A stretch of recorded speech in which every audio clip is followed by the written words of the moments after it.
Welcome to the Legit Lady podcast, where we feature women who are nailing it in life.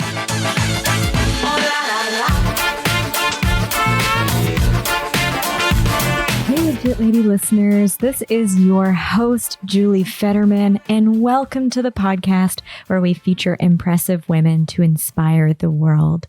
And for those of you tuning in and have something to say or something to share with us, feel free to hit us on social media or send us an email at legitladypodcast@gmail.com. And we would love to hear any of your feedback, thoughts, or if you have a legit lady in your life that you think we should feature.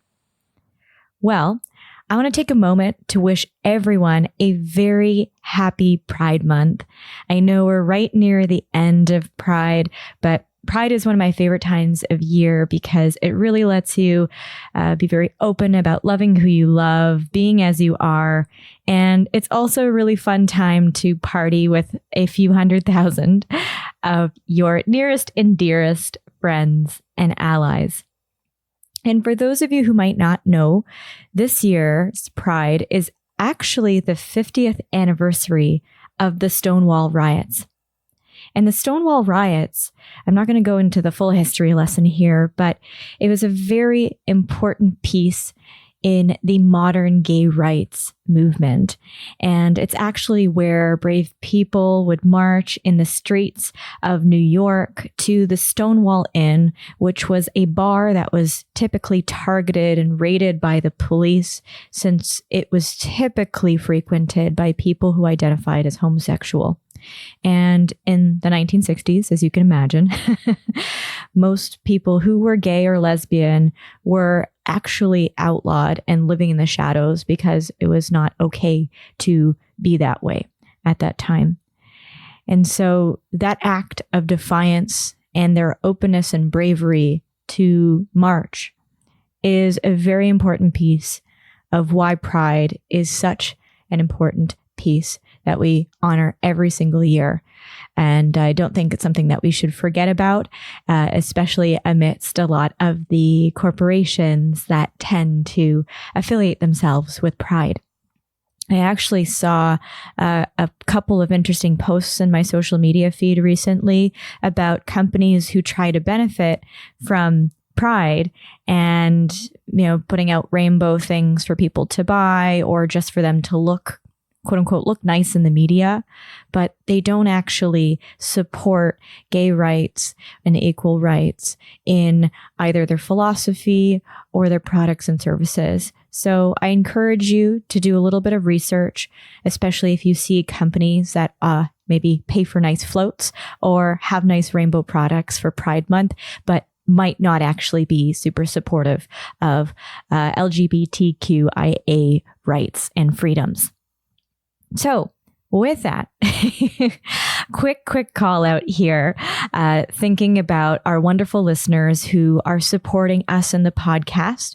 Really appreciate you going out of your way to share the podcast with people in your life. It really helps listeners who are looking to find the podcast identify where we are. And a really great way to support us for free is to leave us a review on Stitcher.com. You can just search for Legit Lady Podcast. And if you have iTunes, you can do something very similar. Just open up iTunes and leave us a rating and preferably a sentence or two of a wonderful review. It doesn't have to be super fancy, but I love taking a moment to read reviews that I receive online, which is fantastic. And that's something I'm going to do right now. And this week, I'm going to head on over to Stitcher. And we have someone who says, great podcast. It's an amazing podcast. And the value I get is hearing from diverse perspectives from women of various races who have different career occupations. Thank you. Thank you so much for that review. I really appreciate it. I mean, this has been a wonderful learning journey for me to, selfishly here, learn so much about different careers, different jobs and roles that I would never have thought I wanted or needed to learn more about. And as you'll see more of these stories unfold, since we have done a whole bunch of interviews and we're just trickling them out one by one, that have completely surprised me.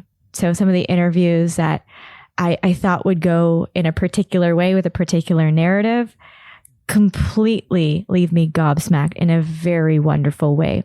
So I'm always looking forward to sharing the next interview with you.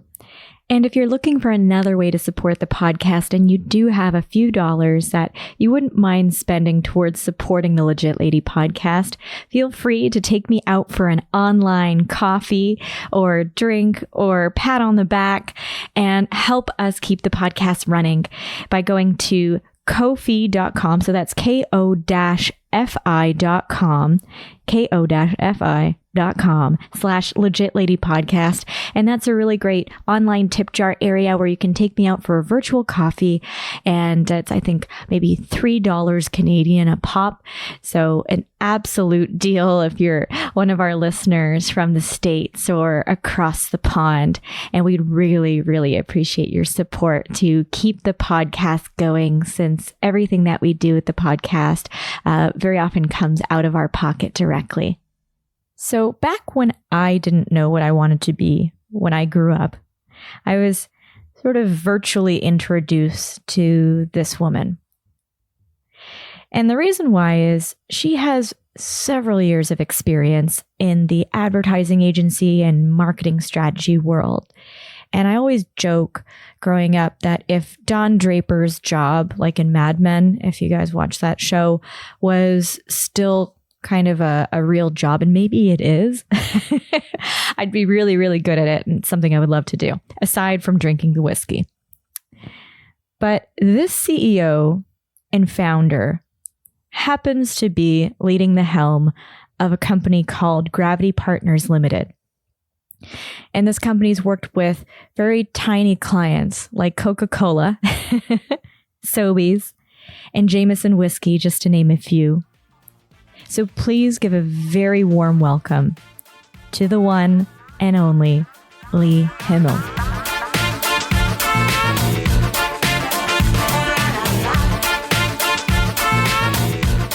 But excited to welcome you on to the Legit Lady podcast. Thank you so much for being here, Leigh. Thank you for having me. Amazing. And I've told you how this works. Whether you looked at the questions or not, that's totally fine. I looked at them and I thought, oh God, those questions are hard. I'll think about them later. That's by design. Don't worry. Yeah, nobody comes into the podcast being like, oh yeah, walk in the park, easy. Yeah. Yeah. I've had people come in with pages of notes, and then they usually set the notes aside halfway through. And then people who haven't actually even read them in the first place. Oh, great. But perfect. I'm somewhere in between. Somewhere in between. Yeah. You're totally good. But we're looking forward to getting to know you through 10 main questions. Okay. And then I have my very high-tech notes beside me with plenty of domain-specific questions that we'll get into as well. Okay.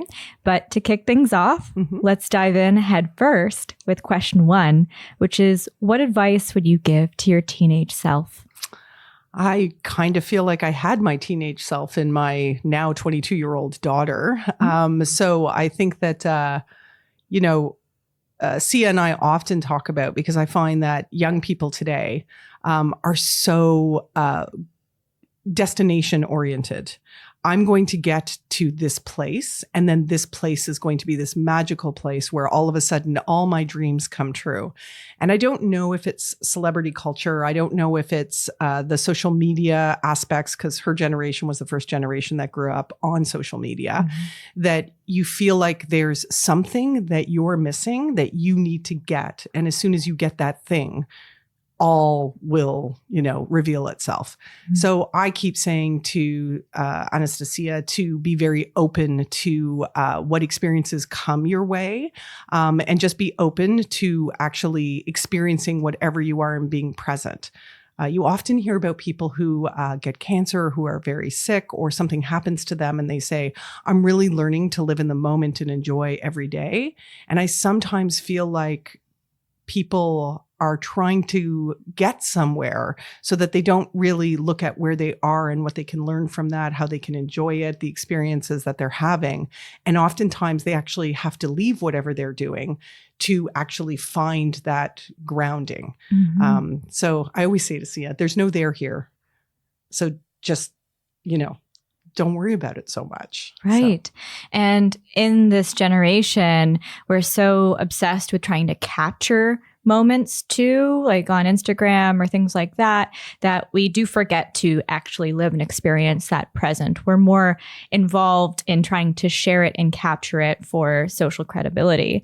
Yeah, it's funny. My husband, and he was in digital a really long time. And that's actually how I met your dad, was actually through my husband. And we did a project with Derek DeKerkhoff and your father back in the day. Small world. Very small world. Shout out to Dad. Yeah, shout out to Dad and Derek. And I think that what Peter was always talking about was that live is going to become such an important thing into the future, because everything else is so manufactured. And in a world where everything's so manufactured, what becomes actually the polarity that everybody's looking for in a manufactured world? And I think that, whether we use the word authenticity, which I actually feel like there should be a marketing pantheon where the word authenticity goes directly in it and it's not allowed back out. But where people actually learn to have those experiences and things, rather than big in those big moments, it's really about small. So for sure. That makes sense. And you were saying that this is something that you're living right now through your daughter growing up. Is being present something that you found you struggled with yourself as a teenager, or was that something that you did really well because we didn't have social media back then? Oh, I'm Gen X. Like there was no future. So I don't know if I was really great at being present, but I was really great at not worrying about what was going to happen, because, when we all graduated school, there was like this huge recession. I'd been working since I was 12 or 13. I worked in the service industry. I worked at a bakery. I worked at a video store. Remember those things? They had, we were the first video store actually that had the videos in the shelves, like on the shelves where you didn't have to go behind. So innovative. Oh my goodness. Yeah, really innovative. It's the true Canadian way. It's the trust system. Yeah, exactly. So I think that for me growing up, it was just always about just surviving. My teenagers were, for me, more about just surviving and getting to the next day, and not really thinking too much past that, to be honest. That being said, though, you are a very accomplished individual. I've admired you online, even though, weirdly enough, this is the first time we've met in person, that's true. Right? But in looking at your background and looking at what you studied, you studied history and geography. Yes. And you then made a transition into marketing. You now head up a wonderful marketing firm. How did that channel happen? What happened? Yeah, what happened? And funny, I'm a geography student who literally gets lost in my own city all the time. Like, no idea how to read a map. If I'm one of those people on Waze where if it told me to go into Lake Ontario, I probably would. Oh no. Yeah, no, it's I think like so many people who were early in digital, and I think we found ourselves there on a very strange journey. There was no digital programs. There was definitely nothing called digital marketing, not really.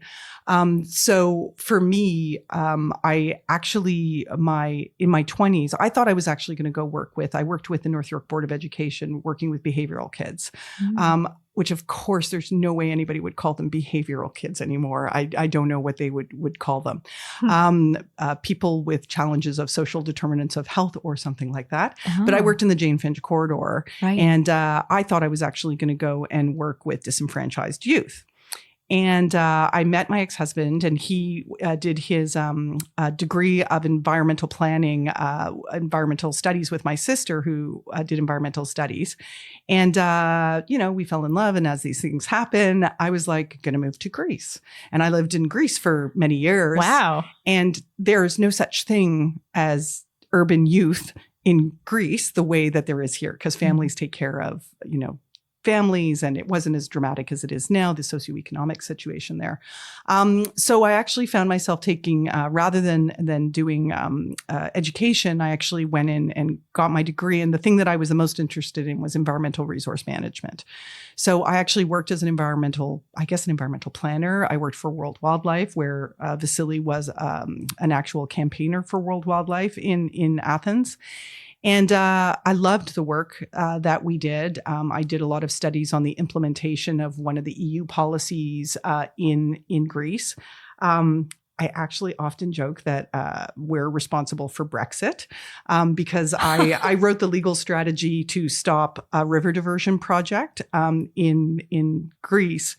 And it was the first case where a member state of the EU actually used EU legislation to supersede a member state law.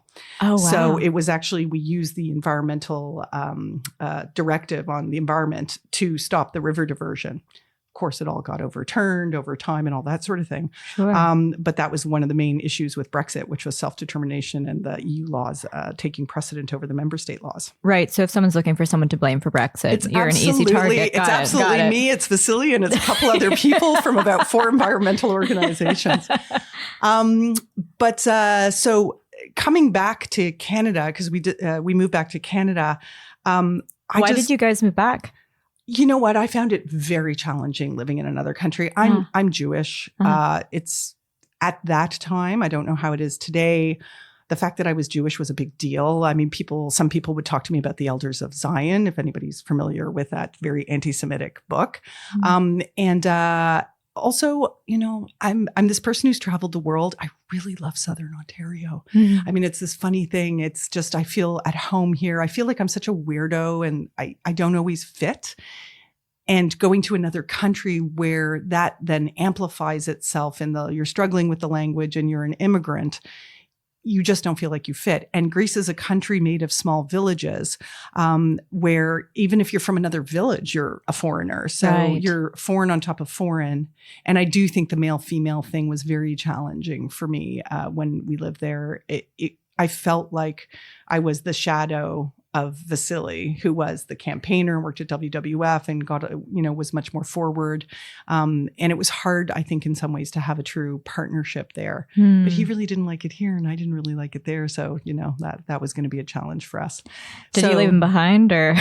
No, well, Vasily came with me and we had our daughter, Sia, who I was mentioning, and we lived here for many years, but then he really tried here and he was really unhappy and he couldn't find his way here. And he, like a lot of Greeks, really felt the sense of place in his home. So, I mean, how ridiculous. 2 of the most inflexible people about where they live in the world decide to fall in love and have a child. And, I have lots of advice for people about long distance relationships. And if you fall in love with someone who wants to live in a different country, it's probably not a good idea. Yeah. The advice is don't.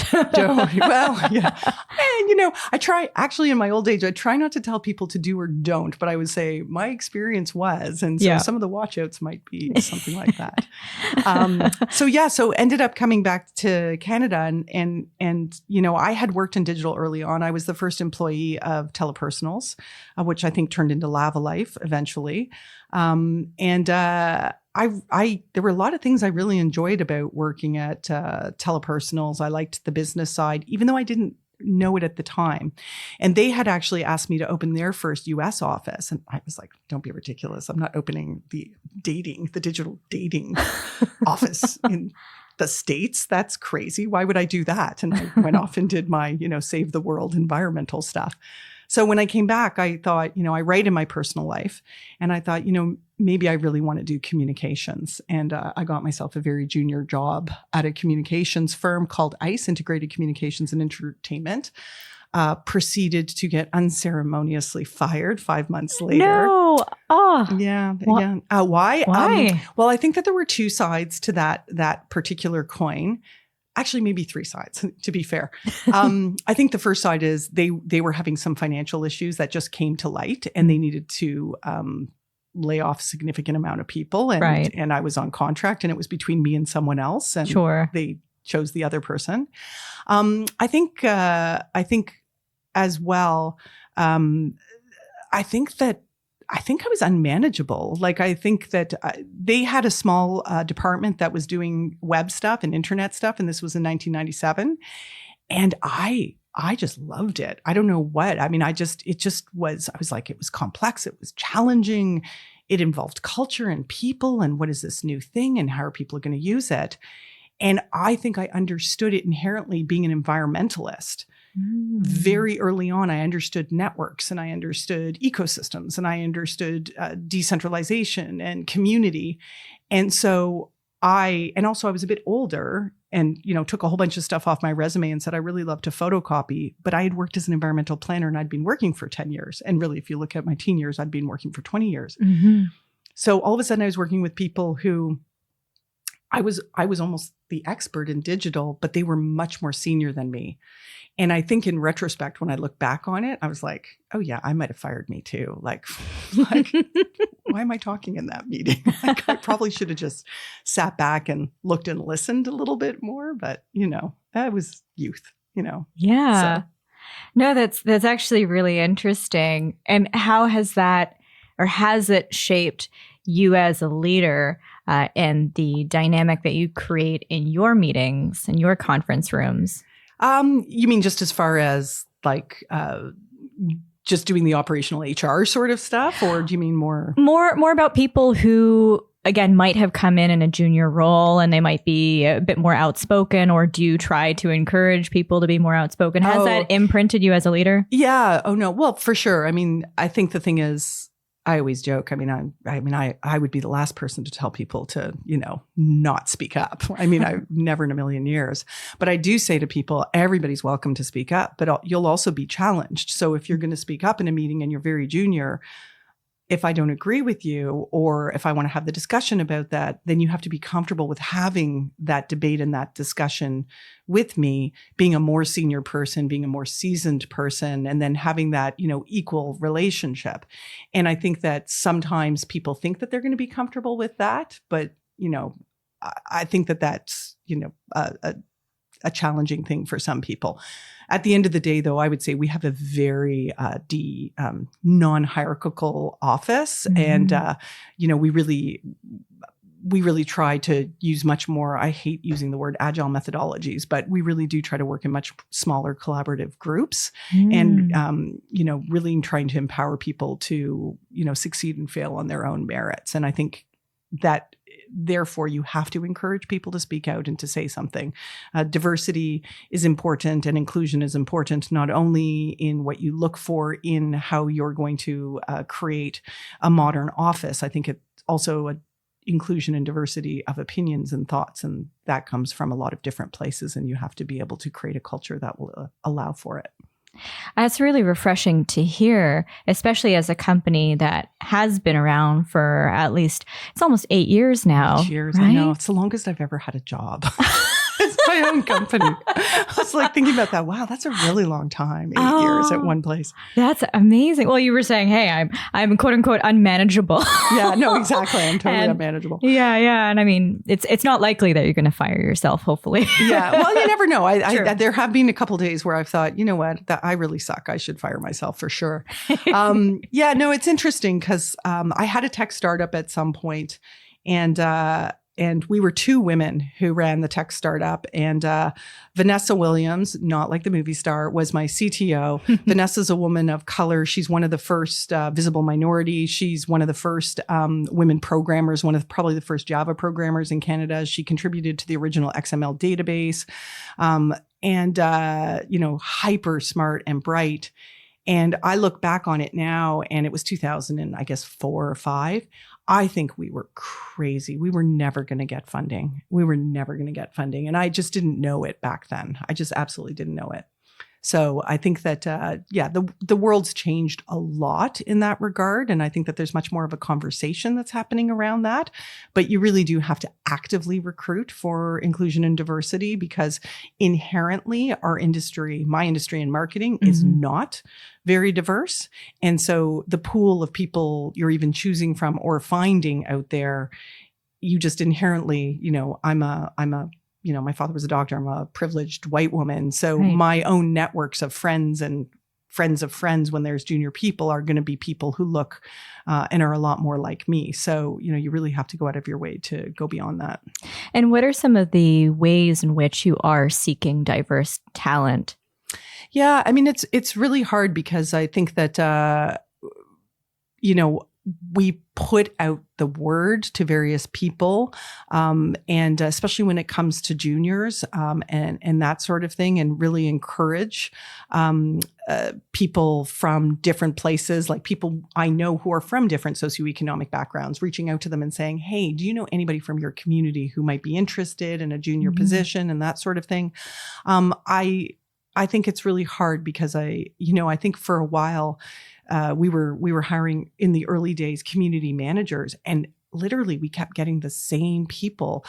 But the truth is that they were a lot easier to train because there was a common language and a common sort of perspective and all the rest of it. So you also have to be prepared, even in the interview process, to be more open and find different questions and find different ways to go about making sure that you're giving people an equal chance to be able to, understand your own bias. And I think that that's a very hard thing to do. And, I think we're better than some, but I think that we all have bias, and it's sort of recognizing your own bias and how to get around it. I'm really glad you brought that up, because recognizing your conscious or unconscious bias is one of those things that I would say few leaders are actively vocally talking about. I'm going to keep calling you a leader, even though I know, whether you like it or Nobody not. can see me, but I'm rolling my eyes. Yes. Quote air quotes, leader. Air quotes. But it's true. It's such an important acknowledgement to make. And it's something that many of us live in denial about. But when you look around, if everyone looks and sounds exactly like you, then something is wrong. Yeah, no, for sure. But I think that, it's my personal thing right now that we're living in a world where the conversations are getting much smaller. I don't like dogmatism of any sort. I love having open debate and open discussion about things that are controversial, things that make people uncomfortable. And it's not because I'm a confrontational person. Confrontation makes me very, very uncomfortable. And it oftentimes, I get my feelings. People would not know this about me. I get my feelings hurt very easily, and I will harp on things for weeks and weeks and weeks and weeks. Aww. That person said that to me, and whatever, and that. No, I don't think they like me. And it's just it drives me crazy, because it's almost like this thing that's like still with me from, being bullied in grade 7 or something stupid like that. Yeah. I see myself in a lot of what you're saying. It's so like, just get over it already. Yeah. But, I lost track of what we were talking about. So. We were talking about unconscious bias and talking about controversial topics and things like that. Yeah. And I do think that the conversation is getting much smaller right now. And I think that that's whether you're on the left or you're on the right. And one of my favorite, and I send it to a lot, because I have a lot of friends who are extremely left, and I have a lot of people who are friends and I know who are extremely right. And it's a unique position to be in, because you can actually, hear and see different perspectives. And there is this guy, and I always say, talking about change, you can't change people, and we shouldn't give that person a place to speak, and free speech is an excuse for racism and sexism and all these sorts of things. And there's a great a podcast about the godson of David Duke, who had a magazine that was like he was a hardcore, teen racist, anti-Semite, had a whole online magazine, calling up to arms. And, he literally thought people who were white and Aryan were just legitimately, smarter and all the rest of the things that people convince themselves of. And he went to Berkeley, I think it was, which I thought was a very odd thing for him to have done, considering his background. Yeah, of all places. Of all places. And he became friends with some kids who were Jewish, who literally spent the time to deconstruct all of his wonderful arguments. And he completely reversed himself. He completely got out of his community. He completely changed his mind. He completely allowed rational thought to actually, create a new conversation for himself. And social media is this wonderful thing where 95, 97% of people are actually listening and reading to the conversation. They're not actually having the conversation. So I think it's important to actually participate in those conversations so that you can actually bring a new perspective to people. And you may not, change the mind of the troll who you're speaking to, but what about that 97% who's actually reading the conversation? So, those things are important. It is important. And something that's very tempting online is to block people who have opinions that are different to yours. Yeah. And then you insulate yourself in this echo chamber. Correct. And there was a lot of videos and a lot of opinion pieces that came out after Trump got elected in to say, this is your fault, more or less, for doing that. Yeah. And instead of being able to have great dialogues with people who have different opinions to yours, because ultimately opinions are on a spectrum. In our mind, it's very easy to lump people into left versus right, whereas it's not always that clear. And people who might be a little bit towards the right could just as easily be brought over to another side or another way of thinking about, to your point that you just made. I mean, if they have the right perspective, if their arguments become deconstructed, if they go and fact check, those are all of the great reasons that they could eventually change. Yeah, it's funny. People, I was at a client's the other day and we wanted to have a conversation that was going to make the clients very uncomfortable. And we knew it going in. And they got immediately, well, are you saying this? And does this mean that? And we're saying, no. This is a journey. And we want to see what we can learn and where the guardrails are and what the watchouts are.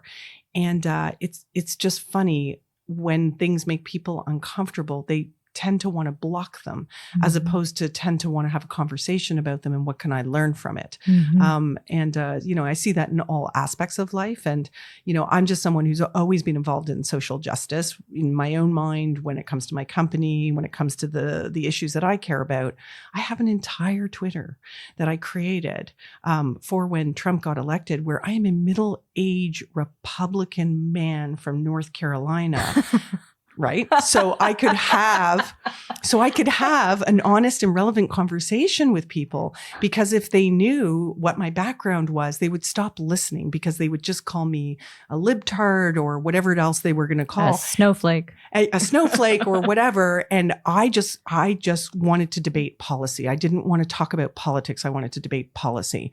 And so was questioning the Muslim ban and just asking, okay, that's fine, but does it make us safer? Let's have the real conversation. Right. Does it actually make us safer? And everybody was talking about all of these other peripheral things. And for me, it was a very simple policy question, which is the reason for the policy is our fear of what we believe is our safety. Will we become more safe or less safe? And it was very interesting after debating and going back and forth with people. What I'd find is people would just drift off and stop talking. They would definitely go to my profile, see I'm a Republican. And then they were like, okay, well, let's just agree to disagree in a very polite manner. But again, funny how that happens. Yeah. It's for the 97% of people who maybe you can have an impact. Maybe you can see something, help someone see something in a different way. So, wow. Yeah. Well, good on you for putting in the effort to have those conversations. Yeah. I feel like when I turned 50, I was like, I need to stop doing that as much. It's causing me a lot of anxiety to think about the world. It's true. It's true. I feel like it's a bit of a black hole you can just get totally sucked into, and you're definitely get sucked into that black hole. I would definitely like to do it less, but I do feel like if we all get too tired, that's what the people want. Yeah, they want us to get too tired. So I think it's something that it's important to continue to have the conversation. Although I don't think you should do it when you're on holiday. I think there should always be a vacation from the conversation when you're on holiday. Yes, 100%. Yeah, phone ban, social media ban, a little bit, lock it up. Exactly. But that's really cool. I'm gonna have to check out that Twitter after the episode.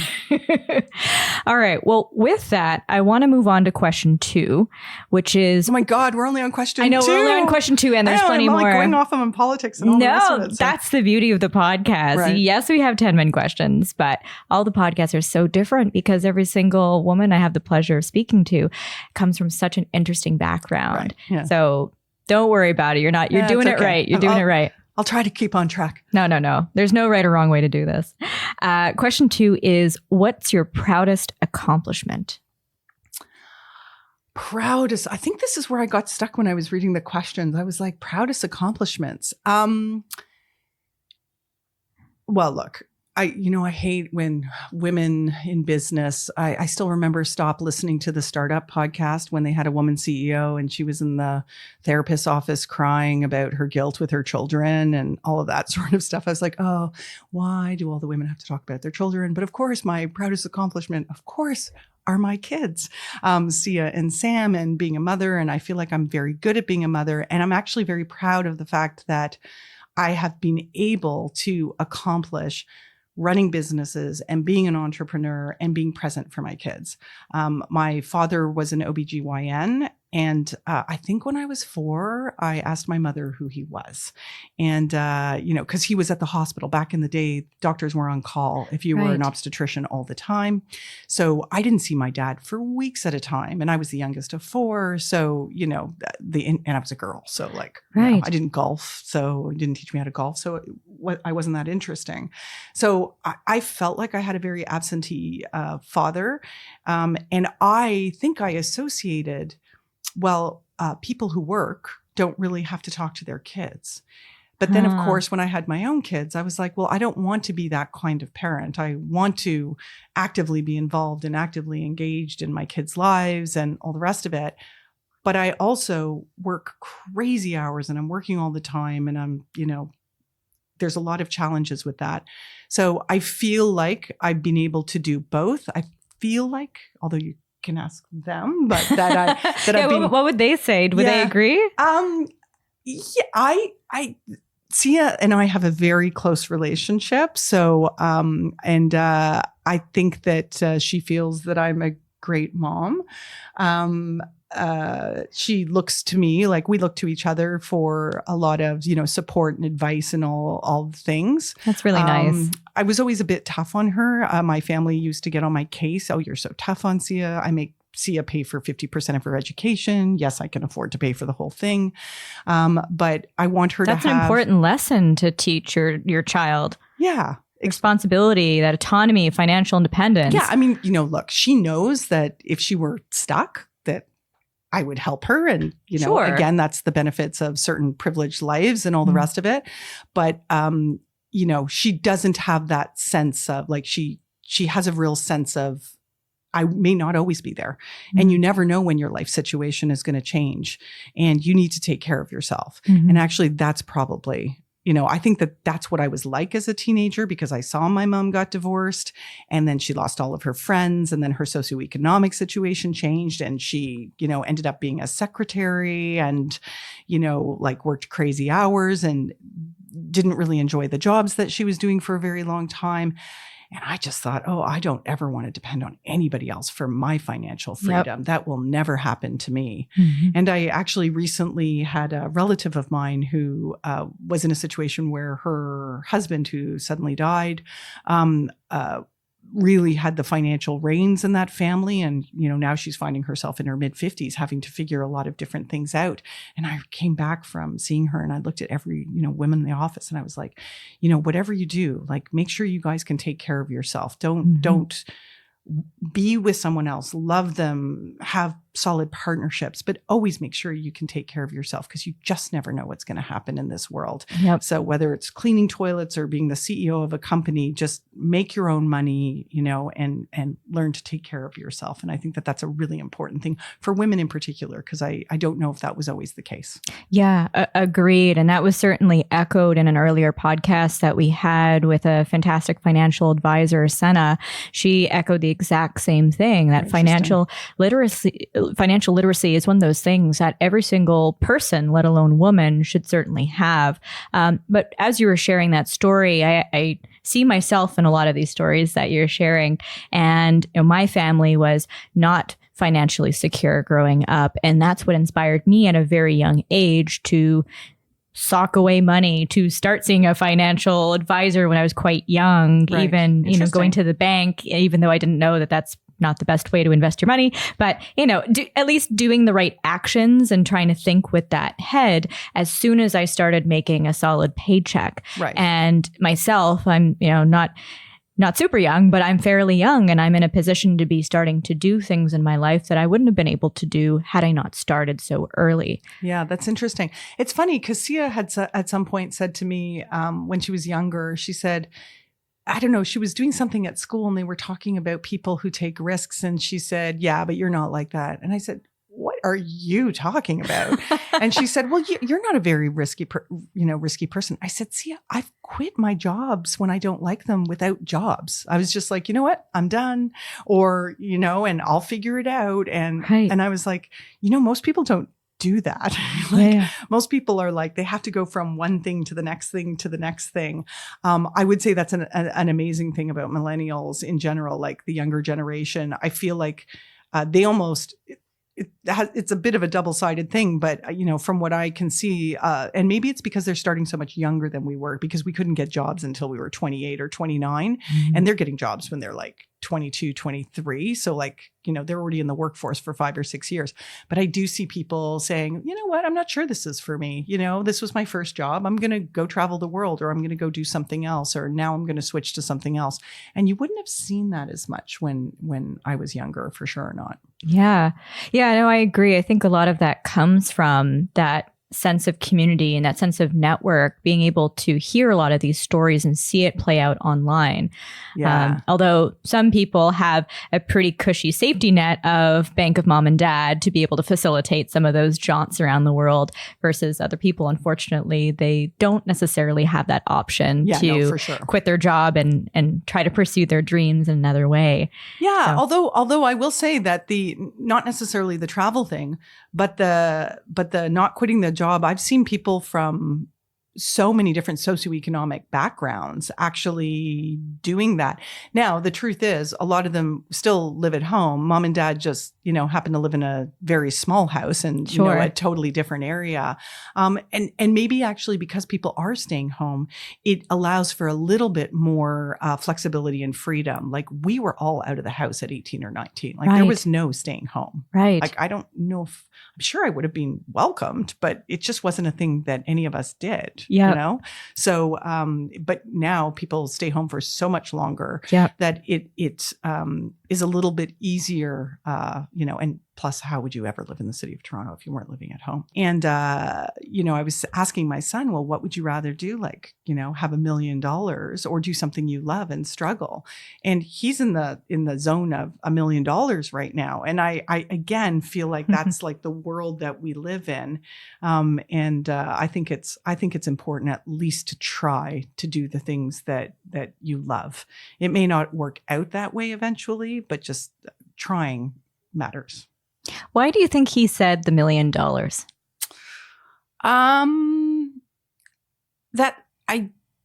That's a good question. Sam is a little bit Alex P. Keaton, if you ever watched that show. For the older generation, everybody just nodded their head. For the younger generation, they're all like, who's Alex P. Keaton? Google search. Yeah, Google search. I think he's just got like this math brain and this business mind. And so he's always like, how much is that Pokemon card worth? Like it's a world where he sees a lot of the heroes are billionaires.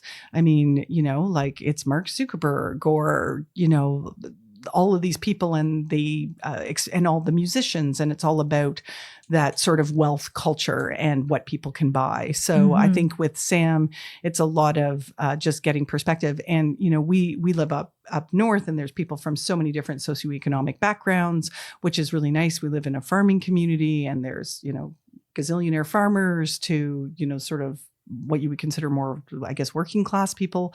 It's just all about perspective. And I think Sam's just, he's a kid. He's like, what can I buy? Yeah. I'm going to save. He also is a saver. So he likes to save up his allowance so that he can then buy stuff. He loves to online shop. Maybe it's e-commerce. E-commerce is the problem. Oh, I was going to say, no, I mean, but those are really great foundational blocks for someone like him, even though he's artistically inclined. Yeah. There's a lot of artistically inclined people who don't have any of those math skills or any of those finance type behaviors inside of them. So I see a great matchup there for him to do a bit of both. So Sam, there you I'm go. excited to see where you end up in the next 10 years. We're all excited to see where Sam's going to end up. He's a funny cat. So. Oh, so sweet. That's wonderful. So question 3, let's move on here, is how do you balance work and life? So you're talking a little bit about... Oh, I don't. Being able... No? Yeah, no. No, I don't. I mean, I think in part I'm an extreme person as an individual. When I do something, I do it full on. So I think that this idea of balance, I think is an outdated concept to some extent, particularly if you're a business person. I think it's very difficult to run a successful business with the demands that you have and then have balance. So as an example, this weekend, I've been like working nonstop since January. It's been a very busy, very stressful, high demands, a lot of work needed to get done in short periods of time, 24/7. Right. And, working every weekend. And I literally this weekend, I just was like, I just can't. I just can't.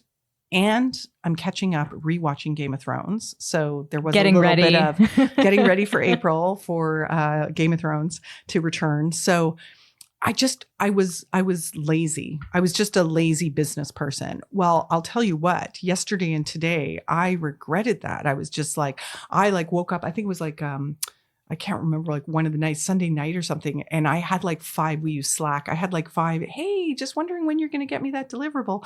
And I was like, oh crap. And I was up all night, like until like 4 or 5 o'clock in the morning. Just like, it was like back in the day when I used to have essays. Like I just, like was creating all of this stuff that I'd been thinking about in the back of my mind for weeks. And then I spit it all out. And then, it takes a lot more out of me actually now that I'm older. I used to be able to do that and stay up like for weeks on end. It's harder for me now. So, that was really nice getting a little bit of time off. But then, all of a sudden you're working till 4 or 5 o'clock in the morning to catch up. Maybe I didn't spend a couple days with Sam because I work in the city and then I go back up north. So I have, the going back and forth thing happening. Well, then he and I have to, not have to, but then we'll spend like 2 days together, like really intensely. And then he won't see me for 3 days. So for me, it's a swinging pendulum that is not anything about balance. It's just, okay, all my time with Sam. Okay. And then Sia's like, I'm not getting enough attention. Okay. All my time with Sia. And then, business and business. So usually the people who get the least amount of time are myself and my husband. So, and that's always the big challenge. So I keep joking him. We just need like a weekend away, but we're just like, yeah. You're like, when's that going to happen? That's never, it'll happen when, I retire. So. Yeah, it's so funny. I was having this conversation recently with someone who would say, like someone who had a very similar way of thinking is some days I'm doing absolutely nothing. I am just a log on a couch. And other days I am doing absolutely everything all day and all night. And it's like, you know what? It averages out. She's like, at least in total and average, I am consistent as a human being because I get a little bit of everything done. Seems like almost extreme time blocking. Yeah. Like day blocking. I think the weird thing is for me though, that I'm someone where I get bored very easily. I was actually talking to somebody who works with me and she's came directly out of school. And I think she's been with us for about 6 years. And we were just talking about, so what are some of the options and, where she wants to go next. And she was like, so, like, how did you track the path of whatever your career was going to be? And I just said to her, honestly, I just didn't want to be bored. I literally, my career is all about trying not to be bored. Right. So when I master something and I can probably make the most amount of money and I can probably be the most successful, I'm like, yeah, kind of bored. Okay, let's go do something else. Yeah. So for me, it's all about, how can I challenge my brain and how can I do something nobody else has done? The awesome thing about digital back in the day is every day was like that. Oh, Peter and I were talking about it because, Peter, I have all the original GM Canada website architectures at our house because Peter did the first GM Canada website. He did the first Molson.com. So, and he's a pack rat. So I have all of the original documents for all of the original first websites in Canada. Wow. They're ridiculous. They're 5 boxes. Like one says email server, like one says database. Like it's just stupid. But we were always inventing and we were always doing things that had never been done before. And still some of the things that we did back then are more innovative, or the technology is just catching up with what we wanted to do back then strategically, but we weren't able to do. So it's just all about, how do you keep your mind busy? How do you stay creative? And for me, part of my problem is I have so many companies on the go. I have so many projects on the go that it's exhausting. And then I do that extreme thing. But the problem is when I don't have that and things slow down, I get really freaked out. I'm like, my mind starts to just, I have trouble being still. My sister keeps saying to me, I need to, really master meditation. I'm like, yeah, not in this lifetime. But she's probably right. I probably need a bit of that. I know. I was going to say, like, you've certainly chosen a good career path for that type of temperament of saying, hey, I always need to be creating, thinking, innovating. Yeah. How is that manifesting in your business now of that trying to invent or reinvent and think of something that's new and exciting? Oh, yeah. Well, I don't think that process ever stops. I mean, our business has been extreme as far as like where we got our revenue 8 years ago and where we're getting our revenue now. It was like literally community management, social media strategy, social media, and all the rest of it was like 80-90% of our revenue. Mm-hmm. Now it's, I don't want to say it's not any of our revenue, because social we always saw as an evolution of the way that human beings communicate. But, probably, much more of our the work we do now is much more about insights and culture and then really execution and advertising. So you're always having to reinvent yourself, because the truth is that the marketing industry in Canada is so, in my opinion, so far behind what's going on in the United States. Many. Oh, really? So far. So How so? So far. There's a lot of marketers who are still very much in a very, 10 years ago mode. I see social strategies where I'm like, oh, how very 2013. And that may not seem like a big deal, but if you're still doing organic content and you're still doing a content calendar and you're still, like, that's not what anybody should be doing. And you should always look to see what the startups are doing. The independent startups, they have been digitally merchandising on Instagram and using e-commerce on Instagram for the last year and a half, 2 years, in a way that you wouldn't see the big brands. And so you try to have a conversation with people about that, but it's very difficult because people have built out these very elaborate teams in a very specific way. And then the agencies themselves are feeding business models, and, people don't want to necessarily reinvent their expertise and don't want to actually try things that are different and interesting and new. And, so for us, I'm always looking for who are the clients who are thinking differently, who are the companies that are thinking differently, who are the startups who are thinking differently. And then I try really, really hard to try to get them to be interested in working with us, because we learn so much on those projects. We learn so much. Right. Oh, gosh, I can only imagine.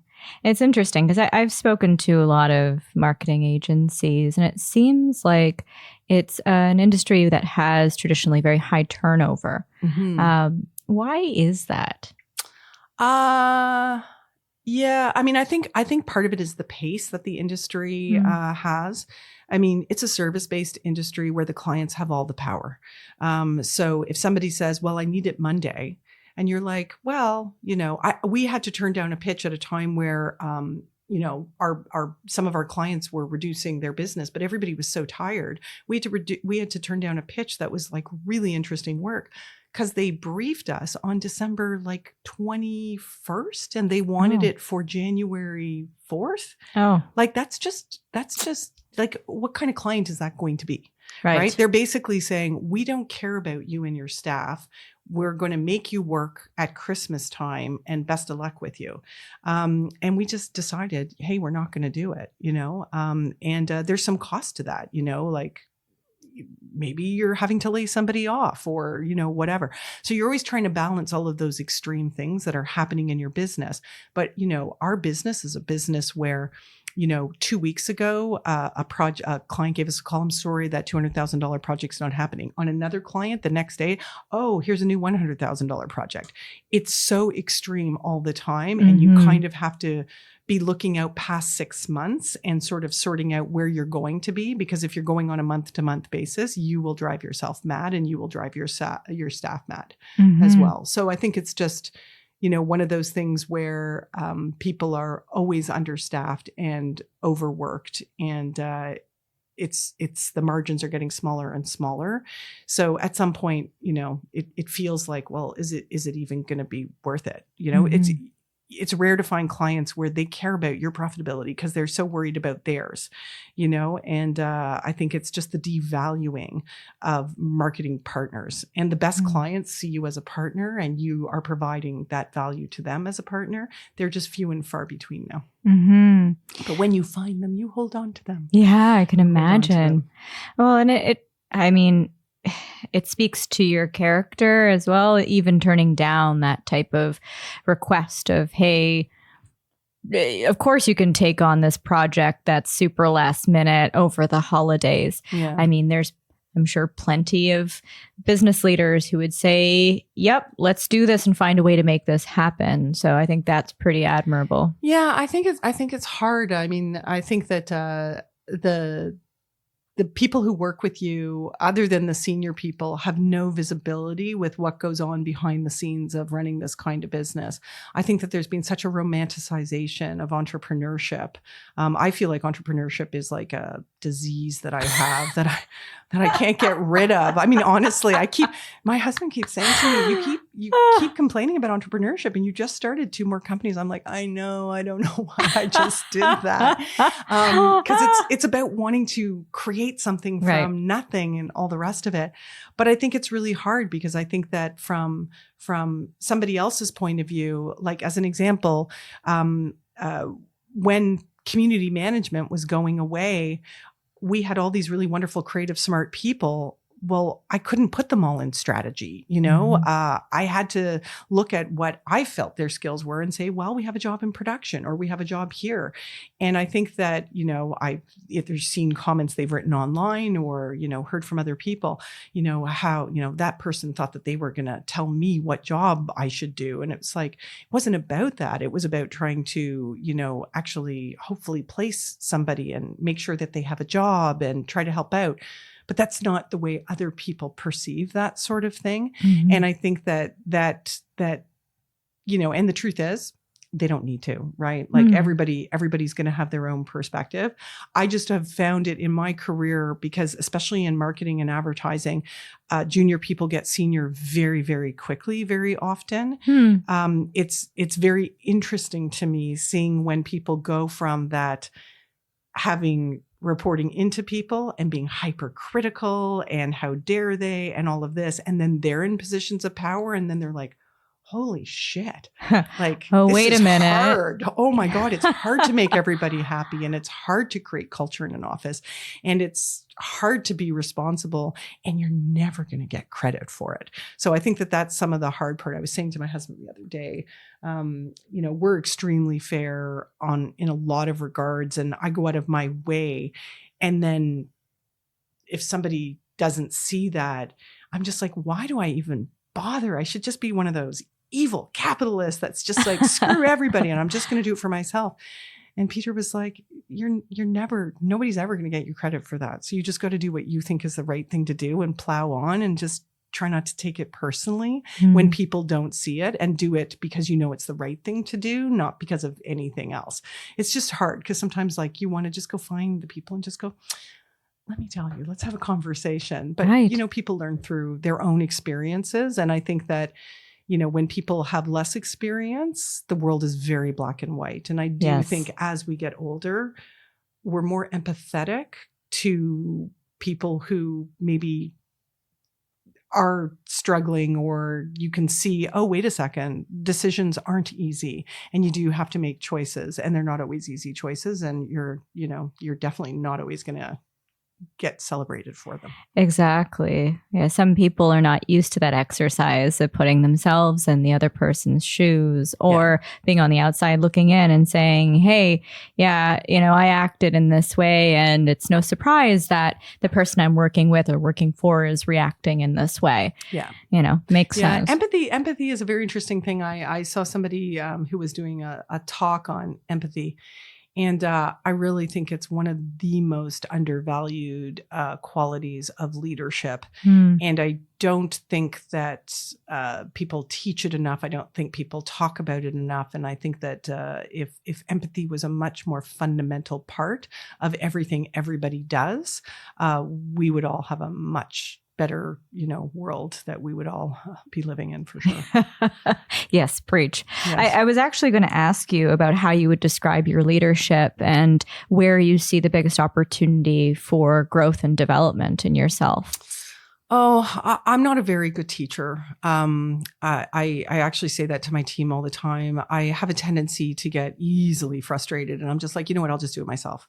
Because I'm a very hands-on person, and I'm a build a company. I don't know if I'm a run forever a company, because I'd like change and I'd like to build things. I hope that people feel that I'm an empathetic leader. I think it's something that I strive to be and that I strive to do. I think it's very difficult. I have to say, being a female leader, I do think there's very specific challenges being a woman and being a leader, because I definitely think that the qualities one needs to be in business, which is hard, and making difficult decisions and having the hard conversations and, negotiating very hard with people and standing up for your staff and all of those things. When people see them, they express themselves also in all of those very cliche negative ways that people have, which is, aggressive, abrasive, and all of those other things. And I think that from the outside, when people haven't directly worked with me, oftentimes they think that I'm going to be really difficult to work with, or that I'm going to be really challenging, or I'm not going to be very collaborative. And I've had so many people come to me after actually directly working with me and going, you are not what I expected as far as actually working with you. And I always take that as a huge compliment, but also a huge challenge, because I understand that I have a very intense personality, and it's, I always think, God, I got to find a way to tone it down. I just don't know how to. Maybe that's my leader. My daughter says that, because I always tell her she's very intense, and she's like, I'm very intense. You're very intense. I'm like, that's hilarious. We're out intensing each other. That's funny. Oh, wow. Well, thanks for sharing. No, that's great. And it's good to reflect on where you have those opportunities to grow and develop. So yeah, that's amazing. I think that anybody who thinks that leadership is easy and that there's not a place to grow, we all can always get better. And, it's hard. I find the hardest thing about running a company is the people aspect of it. It really is hard. It's really difficult, I can imagine. I can absolutely imagine, especially building a diverse team. That just means you have to get very good at being able to manage a diverse team. Yeah. Everyone reacts in different ways to different things and different styles. I do want to move on to question 4, sure, which is, can you tell us about a difficult moment in your life? So many difficult moments. I mean, I feel like you've probably seen one or two. Yeah. Every week is a difficult moment. I think definitely, public failure is something that, was very difficult. Excuse me. I had that tech startup that I mentioned to you, and I did it for 5 or 6 years. I took friends and family, money. I think we raised about $500,000. I definitely put in a huge amount of my own money to do it. And it basically turned any computer into a web server. So it allowed people to directly publish to the internet from any device. So it didn't have to go to a server. You didn't have to upload anything anywhere. You were uploading it directly to the cloud. And we really struggled to figure out a product for a solution. Like, we had this solution, and it was a tech solution, and it was this interesting, fascinating thing.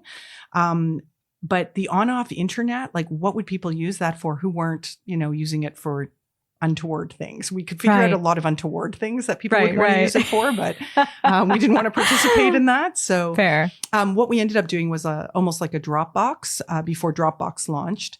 And ultimately, we didn't get funding. It was very difficult. I mean, we're in Canada. It's a risk adverse. People were telling me it's not a problem to be solved. And I think at that time, especially, VCs looked to have people who looked like them be the kind of people that they would fund. So my whole thing was, I used to joke that I tried to seem like I was their daughter, so that they could, like, because they would never see themselves in me. So maybe I could seem like their daughter, right? Or something else like That's that. That's funny. That was my big attempt. And I don't think being too female co-founders is why we failed. Mm. I think that there were a lot of things that we did wrong. I don't think we, got to market fast enough. I don't think we focused enough, and focus is like my number one thing when I talk to people about business. Everybody thinks that they are going to focus. And then as soon as you start talking to them, they're like, and it could be this, and it could be this, and let's also do this and this and this. We're like, that's not focus. Yeah, that's not focus. But when it failed, I mean, it was public and it was hard, and I'd never failed so disastrously. I'd never failed so publicly. We had some family members who were very upset over the money that they had lost, even though I felt we had been very transparent on, what the investment and that they would probably lose it and all the rest of it. And they, could only do it if they could afford to fail, right, and all of that. And it was so stressful to end it, even though I probably knew 6 months before we ended it. Like, when do you actually make the call? When do you make the decision? And how do you move on? It was very hard. It felt humiliating, that failure. So I always I think I actually have a old blog post where I talk about failure sucks and failure is hard, in response to all these people who are like, fail fast, failure's so important. And it's like, yes, failure's so important, but it sucks. And nobody should strive for failure. And I don't ever want to embrace failure. I hate failure. I think it's good to learn from your mistakes, for sure. But it was hard personally and professionally, for sure. How did you bounce back from that failure? Well, I did. That was when I learned to love whiskey. No, I'm just kidding. I think I saw one of your podcasts was just put one foot in front of the other. I think that that's very good advice. You just continue to move forward. You just try to get that forward momentum, and then you do other things. I will say, after doing that startup, there were so many things. I'm not a very public person, so I'm around marketing is filled with people who are personal brands. There are so many personal brands. Everybody's written a book, and then they go on the speaking tour, and everybody's got a headshot and their own website, and they do their little TED Talks and whatever that is that they do. And I love talking to people about the things I'm passionate about, and I love having conversations. I love being on panels, because I'm like, there's so many great ideas, and like, I want to, argue with the people I don't agree with, and I want to share with the people who feel I have something to say, and I want to learn something. But I've never been about myself as a personal brand. I'm not an industry person. I don't think anybody would.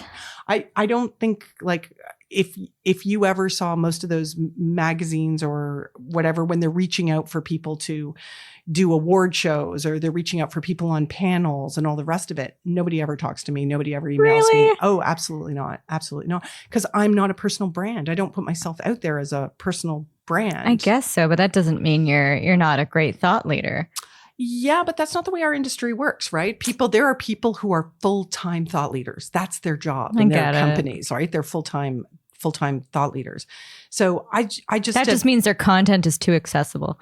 No, well, I'll tell you what, I stopped blogging because I just kept seeing my content in other people's books or blog posts or whatever. And, and these would often be the people who say, we should all share. And I'm like, yeah, I'm sure you're telling everybody to share because you're not giving credit. Like, I'm sure your dad would complain about, from academia, so many people stealing people's, ideas from academia, never, ever giving attribution. So anyway, but with my startup, I still remember the first time that I actually commented on a blog was Fred Wilson's blog, AVC, which I became a very active member of. And I even went down to New York and met a lot of the other people who were participating on the blog.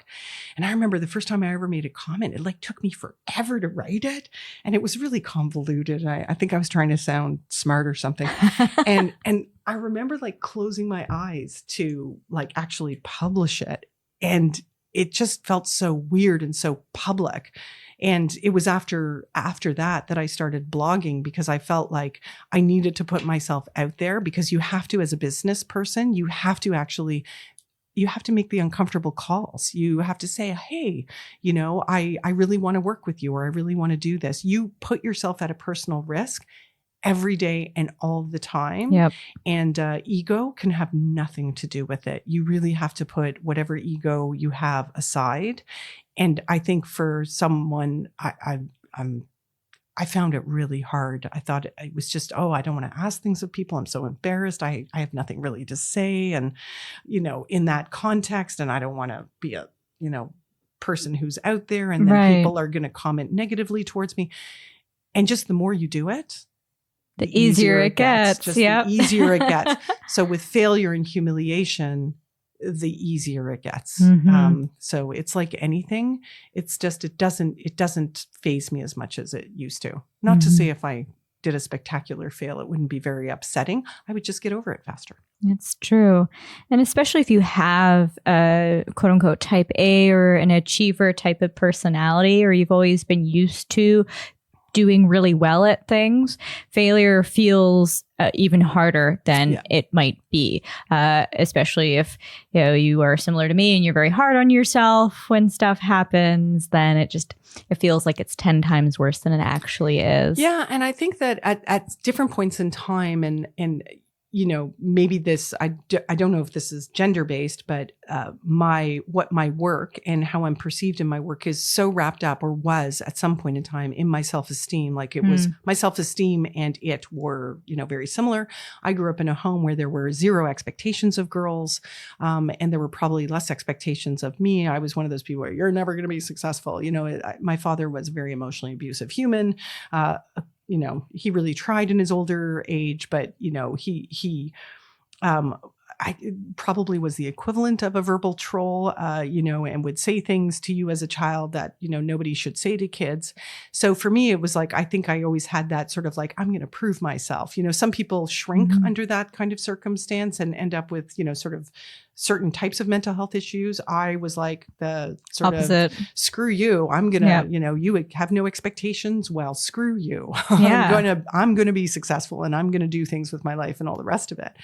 I think over time, and as I get older, I think that where my meditation is with myself, because I'm the type A personality, it's actually not having that definition of success for myself and actually giving myself permission. Like when I left McLaren, which was an ad agency where I had a VP title, and I went in from a very junior to a very senior position. When I was a consultant and I no longer worked there, I no longer had a title. People didn't return my calls. I was like, oh, that's interesting. Mm-hmm. So all of a sudden you are very important because you can do things and get things for people, and then you're not. So it's made me, number one, very empathetic when people lose their jobs. And I've always tried to help out different people and meet with anybody who calls me. And I usually reply to email when I get it and all that sort of stuff, except for Salesforce sales emails, which I never reply to. But I think that not having that piece where success is wrapped up in whether or not my business is successful, that is a journey that I continue to be on as a person. As I say to my daughter, there's no there here. So, I try to say it to myself as well. And the irony is when you're not so wrapped up and obsessed with that definition of success being that of your business. Obviously, there's certain things that you need to be aware of. That's when your business can really flourish, when you're not almost choking it out. Curious what your definition of success is now. Oh, well, it's always about doing things you're passionate about, creative, and working with a great group of people. It's so dumb. It's the simple things. I started this sort of nonprofit on ovarian cancer with a woman named Alana Waldman, who had BRCA, the Jewish cancer gene. And I did something called It's Time to Shout, which was from ovarian cancer. And Alana would always say, looking back on her life, because she knew she had very little time, she said, it's not the big things. It's all the small things. And I do believe that. I believe it is those small things. My connection to nature is something that's very important to me, and that feeling like that's successful. I think having a really successful company doesn't feel real or successful to me. I don't think it's not that I want an unsuccessful company, but that doesn't feel as important as by having this successful company, I've gotten to help X people to do stuff. I get to work with Swim, Drink, Fish, which is this incredible environmental organization that I feel very passionate about. I got to do a campaign called We Do Not Consent, which was helping the Indigenous, the Inuit people, and a campaign with Greenpeace. So for me, it's about what it enables. It's not the success of the company itself. And anytime I think about, not doing something like Gravity that enables me to do all those other things, I'm like, oh God, how am I going to do those other things? Like they are the success. Again, your kids, your family, your friends, that stuff is all where the success happens, as ridiculous and cliche as it sounds. The rest of it is literally irrelevant. I don't know how to explain to people, with the exception of always making sure you can pay your bills. That there's never anything irrelevant about food on the table, a roof over your head, and the bottom of the pyramid of needs. Yes. But as you go up that pyramid of needs and you are in a comfortable situation where you can actually buy whatever it is you need to buy. That's why I don't, Sam and I, I'm like, so you get this car to this car to this car to this car, you would be fine with a bike, just so you know. I see all the strollers. I had a really crappy stroller. My daughter's great. I don't, it was fine. I survived with my $200 stroller. Yeah. Yeah. So. It's funny that's low end in comparison, right? Oh yeah, no. Quote unquote. Oh my God, they're like cars now, I know. the strollers. I don't understand the strollers and all the industry that's around it. So that's fair. But I love what you just shared, because it's an important reminder for our listeners, especially since I know many of you are hardworking, hustling women and men, to think about why you're doing the things that you're doing. And at the end of the day, that reflection of, what am I going to be most proud of? Yeah. And what impact am I making in this world? Yeah. Am I just churning the gears to perhaps run up to the next title? Or am I doing something that helps me create a better existence, world, environment, etc., for those around me and myself? Yeah, I loved. So the Oscars are always my thing. I love the Oscars, and one day I'd like to get to the Oscars. If anybody has tickets to the Oscars, I've always wanted to go. But Leigh, your plus one. Yeah, I'm the plus one. A friend of mine went to the Grammys. I was so excited this year. I got to watch her through Instagram go to the Grammys. But when Lady Gaga, and one of my favorite things in A Star Is Born is just, have something to say, like, what is it that you have to say? And I think that, that idea of self-expression and that idea of creativity, that idea of we all have something to say, what is our imprint? What is our impact? What is it that we want to say? I think that there's something, and maybe it's because I write and I think through that lens of, having something to say, but I think that that's so much more important than what you accumulate. And, maybe it's just the environmental me. But again, it's a place of privilege. But once you have the bottom, because I've had way more than the bottom, and I grew up in a neighborhood where lots of people had way more than the bottom. And there were a lot of extraordinarily unhappy people there. Exactly. Dollars don't buy you happiness. That's for sure. Okay. I'm sounding like a Hallmark card, a bad Hallmark card. Well, the weird thing is that I think in the entrepreneurship world and in the sort of startup world, a lot of the conversations are about money. Like that's all, even when I was pitching my startup and I'd say, well, we're going to make this much money. And they're like, well, why not $5 billion? And so it's very hard because you can very easily get caught up in that being the only conversation. Yep. And so it's the balance to try to find another way to find purpose for yourself is very important, because, there's a reason why so many CEOs are sociopaths. There's a lot of things in the CEO job that you have to numb yourself to, from the perspective of, it's like, neurosurgeons, if 50 to 70% of your patients are going to die, that's part of the reasons why they're not the most human people. Because if they're connecting to every one of their patients, 50 to 70% of them are going to die. Yeah. I do think as a CEO, you have to make so many hard decisions. You have to have so much anxiety and so much pressure that you start to block out that empathetic side of yourself. And I think you always have to remind yourself about those other pieces, as cliche as they they may be, because it's very easy to go into the place of sociopath. Into the abyss. Into the dark abyss. Yeah, exactly. Of the other cliche of being, not caring CEOs, etc. Exactly. And thankfully, we're not that. Well, hopefully not anyway. Trying not to be. True. Well, on that note, question 5 is, who or what inspires you the most? For me, again, people who have done things that are creative. Anybody who makes a living creatively inspires me, because I think that they've made a choice. They've sacrificed a lot.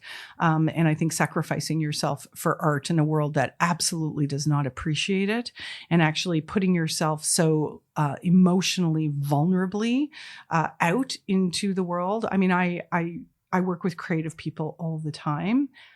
I just think it must be the hardest job in the world to, even though it's commercial arts, to literally be putting your creative work in front of people and saying, what do you think? And getting all these various opinions about your creative work. I think that that's probably some of the hardest jobs that are out there. It's vulnerable. It's a very vulnerable experience. Yeah. Oh, for sure. Are there any specific people or examples that come to mind for you? I don't know. I so often see so many people that I admire and that I see. And some people are really famous, like Michelle Obama and all of those incredible cliches that, Michelle Obama would laugh that she's a cliche, but, but I think that, honestly, like, I still remember watching Whoopi Goldberg had a one-woman show where she was talking about her long, luxurious blonde hair, and she played a little Black girl who wanted to have long, luxurious blonde hair. I remember Whoopi's show when I saw it having so much impact on me, because it was funny and charming, and it made me think differently about some things that I don't think I had ever thought about in a way that I had never thought about. I think about someone like Ellen DeGeneres. I had made my 10-year-old son, I think he was probably 8 at the time, watch her coming out interview with Oprah Winfrey, because I wanted him to understand how hard it is when people don't fit in and when people can't be who they are and tell their story. I don't know if you've ever seen that interview. Not yet. It's so raw. It was when she came out on the Ellen show, and then people were asking, why did you come out? And like, why was it important to you? I mean, she was like, it was like such an incredible, very raw. Yeah. Very raw. I think about Suzanne Summers, who was probably the first woman actress who ever fought for pay equity and lost and was blackballed and turned into a phenomenal entrepreneur, and is a nice human, by the way. So I think about people like her. So it's people big and small. I think about people who have tried to do things that, locally, that, that whenever I have someone who, I had a young woman who came in and did an interview, and she was an immigrant woman. I think she was from Saudi Arabia, and her English wasn't great, and she was shaking through the interview. And I told her, I gave her a couple books, and I told her to come back in a couple weeks. And I made someone go in and like talk to her for about an hour before I came in and interviewed her. And I just thought she was so brave. There's no way I would have come back to that interview. There's no way I would have come back, So I think that there's so many people I admire. There's so many people who do courageous things all the time, where you look and you go, oh, I wish I had done that. Or, oh, look, that's the most amazing thing. So many people, writers, so many writers. So many writers, Tim Winton, I love writers. Yeah. Yeah. I mean, it's another iteration of creative. And I think to your point, anytime you're creating something that is creative, you are literally putting out a piece of yourself. You're putting your heart, you're putting your brain, you're putting your essence out on your sleeve, arm, and beyond for public critique, because that's the default. If you put something out there, it's going to be the subject of everyone's opinion. Yeah. And I think that there's I've had so many mentors in my life, from my own mother, who I would be remiss if I did not mention her, and she would mention it to me later. What about me? Hi, Mom. Hi, Mom. But I think about it even from a work perspective. One of the first women I worked with was a very senior woman in the digital side at General Motors. And one of the first, I guess the second or third review that I had at McLaren, I had two people who shall remain nameless, both very senior, interviewing me. And they said that I was intimidating to clients, and that I needed to soften my approach. Oh, of course. And I literally said to them that I thought that was extremely sexist, but I understood what they were saying, and that I was actually very sarcastic. And I said, I'll learn to flip my hair more often when I'm in the meetings with that person. And I can't believe you actually said that. Yeah. Wow. Well, see, this is why I was unmanageable at the previous job that I had been fired from. No, I love that. That's amazing. And I literally, the two of them literally got like physically moved, and their backs both got out. Oh, we don't think this has anything to do with gender. I don't think this, I don't know what you're talking about. Wow. And I said, relax. I said, I understand what you're saying. It's fine. I will do my best to, be less smart with that person. The funny thing is that I had mentioned that to Jeannie, because it was one of her staff who reported up into her who had the issue.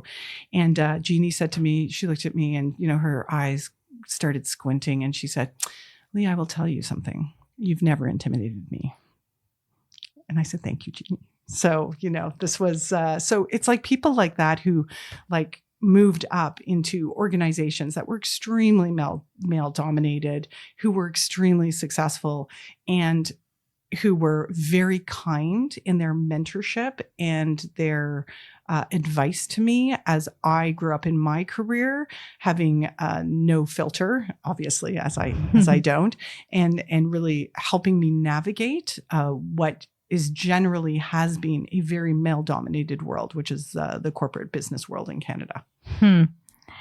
That's so interesting. I'm just imagining if I were in your shoes in that interview and that's what went down. It's like, man, imagine if you were a dude, they would not be saying that exact same thing. Absolutely not. Absolutely not be saying that. Do those gender dynamics still come up being a woman who is a CEO in these types of meetings, probably still in a pretty male-dominated industry? Oh, I will say it's changing. I will say, I was just actually, I went out for coffee with a friend of mine, Naila Ahmad, who's actually in charge of inclusion and diversity at Rogers. And she's making incredible strides. But I will say, thinking back on it now, like 8 years ago, things were far different. I remember one of the first meetings my ex-business partner and I went to was with an agency that wanted to buy us, and we were like 1 year old. Like we were barely a company, and they were like wanting to meet, and they wanted a succession plan and all the rest of it. And this gentleman was sitting, and Jordan and I were on the other side of the table, and he literally did not look at me once. And then Jordan, he was asking Jordan all about him, and Jordan was like, talking Jordan's very eloquent, and he was just going on about his own career and the amazing things he's done, And then at some point in the context of a conversation, I had said like literally one thing about something I had done. And he's like, I don't think it's all about you. It was very weird. Aww. And it was funny because Jordan after that, and Jordan would still say this today, he said to me, wasn't that was the best meeting? And he was so great. And, wouldn't you want to work with them and look what they're offering us? And I looked at Jordan, and I said, Jordan, honestly, if you wanted to go do that, I would totally understand. And you are welcome to do that. That man did not look in my eyes once. He was so dismissive to me. I can't even tell you.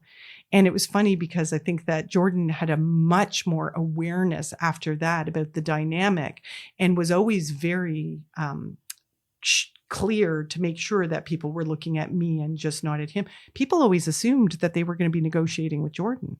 People never negotiated with Jordan. I ran the finances of our business. I did the operations side of our business. Jordan was more a senior strategy lead on a lot of our clients. Right.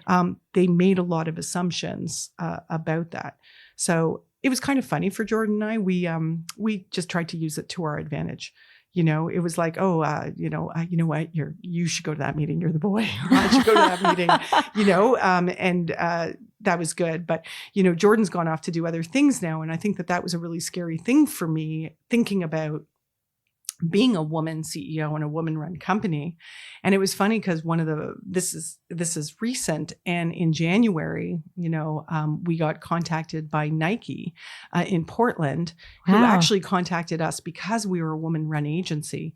And we pitched for a project that was part of the Just Do It campaign that just launched with Serena, the next iteration of it. Right. We're doing just one small part. We were creating a bunch of white spaces based on insights and culture all around young women, teen women, and their role in culture and their role in sports and all of that sort of stuff, and creating a bunch of white space and some creative platforms for them. Cool. And we won it. And I was just like, wow, like maybe we're going into a time where being a woman is an advantage and not a disadvantage for the very first time. Mm-hmm. And wouldn't that be nice for a change? It would be very nice for a change. And I do see, at least like the comment you made earlier, at least an awareness of that being important, of, okay, what are the ideas? What are the perspectives? What is the impact in the marketplace we could potentially make by bringing in a company that has that leadership that isn't what we've been doing for the past X number of years. Yeah. And I think that people don't really recognize that they've had an unconscious bias when you're going into these pitch situations where they immediately connect with certain types of people and all the rest of it, and to challenge themselves to really wonder, well, what would happen if we worked with a sort of different kind of company with different kinds of people who are going to bring different kinds of perspectives, whether that's someone like me or whether or not that's, other diverse and inclusive kinds of companies that are out there that are doing very interesting and different types of things. Very cool. That's awesome. It's not just the lawyers and the head of HR that should be, at the senior level from a female leadership perspective. 100%. And in the past, that's all it ever was. 100%. Yeah. Yep. I agree with you. And I know even LinkedIn as a company, that's something that they have been seeking to change over the past few years, because it was their SVP and CEO, Jeff Weiner, looking around saying, oh, our senior leadership team is all people that look like us. This is not okay. Yeah. And so they were one of the big tech companies that first tried to put their stake in the ground saying, we need to change this. And now other companies are starting to follow by example. It's a slow and steady process. I think I had a blog post, I'm trying to think, but 6 or 7 years ago, where I actually started to look at the various tech companies, and they had an abysmal percentage of women in senior leadership positions. Right. And you still see it in the startups now. You still see it. It's really abysmal. Yep. And I had gotten in a bunch of arguments, which were very uncomfortable, on that Fred Wilson's blog with actually, I think it was the guys from Discuss, actually. Maybe it was them. Just in case it wasn't, I apologize. Where they were like, well, we have this woman and she does everything here, and her job title was office manager. And I said, well, I think you need to give her a promotion. If she's doing all those amazing things and she's integral to your company, she should be a VP of something. Right. And I wrote a blog post called Change Doesn't Just Happen. And I do believe that. I think you have to actively manage that and actively try to do something different. But the first step is, as I said to a group of men at Rogers who were many years ago when I was a consultant there, and they were at the end of the table talking about, we need to, have more women. And I was just finished a meeting, and I said, sorry, don't mean to interrupt, guys. It was, David Purdy who was there. And I was like, just promote them. Yep. It's not that hard. Lots of smart women you work with. I can tell you exactly who they are and which ones you should promote. And they just kind of looked at me like, oh, no, we're just going to do a committee and we're going to work that. Like they started writing their PowerPoints. It's just funny. And you're like, why are you overthinking this? Yeah. So it was nice to hear that Nala's making significant change there now. Oh, that's great. Amazing. Yeah, there was one point I wanted to bring up about the unconscious bias, especially in meetings. And it's something that I caught myself doing as well, is unconsciously, even with our body language, we'll often, especially if you're in swivel chairs, we'll often kind of point ourselves towards whoever we think has the most authority in the room. Right. And exactly. And it's one of those things I caught myself doing. I'm like, no, I need to stop doing that, because I'd be in situations where everyone, yes, maybe one person was a manager and one person was a director or whatever, but everyone is equally important in this room, at least in the kind of meeting it is. Right. And that was just a small thing. I would see other people doing it too. Everyone would sort of point their chairs towards that one perceived head honcho or whatever. I'm like, no, I need to stop doing this. It was amazing. We had this meeting where there was a woman at an insurance company, and we were doing a pitch, and she was a woman of color, and you just don't often see that in a meeting. And she was very impressive, and it was a very impressive way that she had done the pitch. And we had one of our more junior employees, and she turned to her and said, "Why do you like working here?" And I'd never seen, it sounds weird, I've never seen a client do that. I've never seen a client in a pitch, turn to the most junior person and said, "Why do you like it?" And then all of a sudden that person, was an active participant in the conversation. She was so nervous afterwards. Elisa was like, "Oh my God." And I said, "Elisa, you were amazing, because you were genuine and you spoke from the heart, and she could tell you weren't coached, and it was just what you thought." Right. But yeah, you see stuff like that, and women leaders, and then they're treating other people in the room as if they're equals.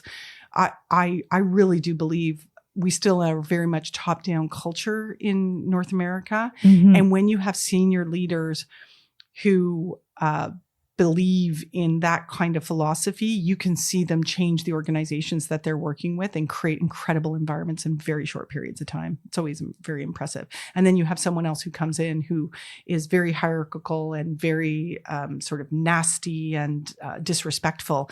And then you see that culture permeate itself also very quickly, fear and all the rest of it. So, yep, it's true.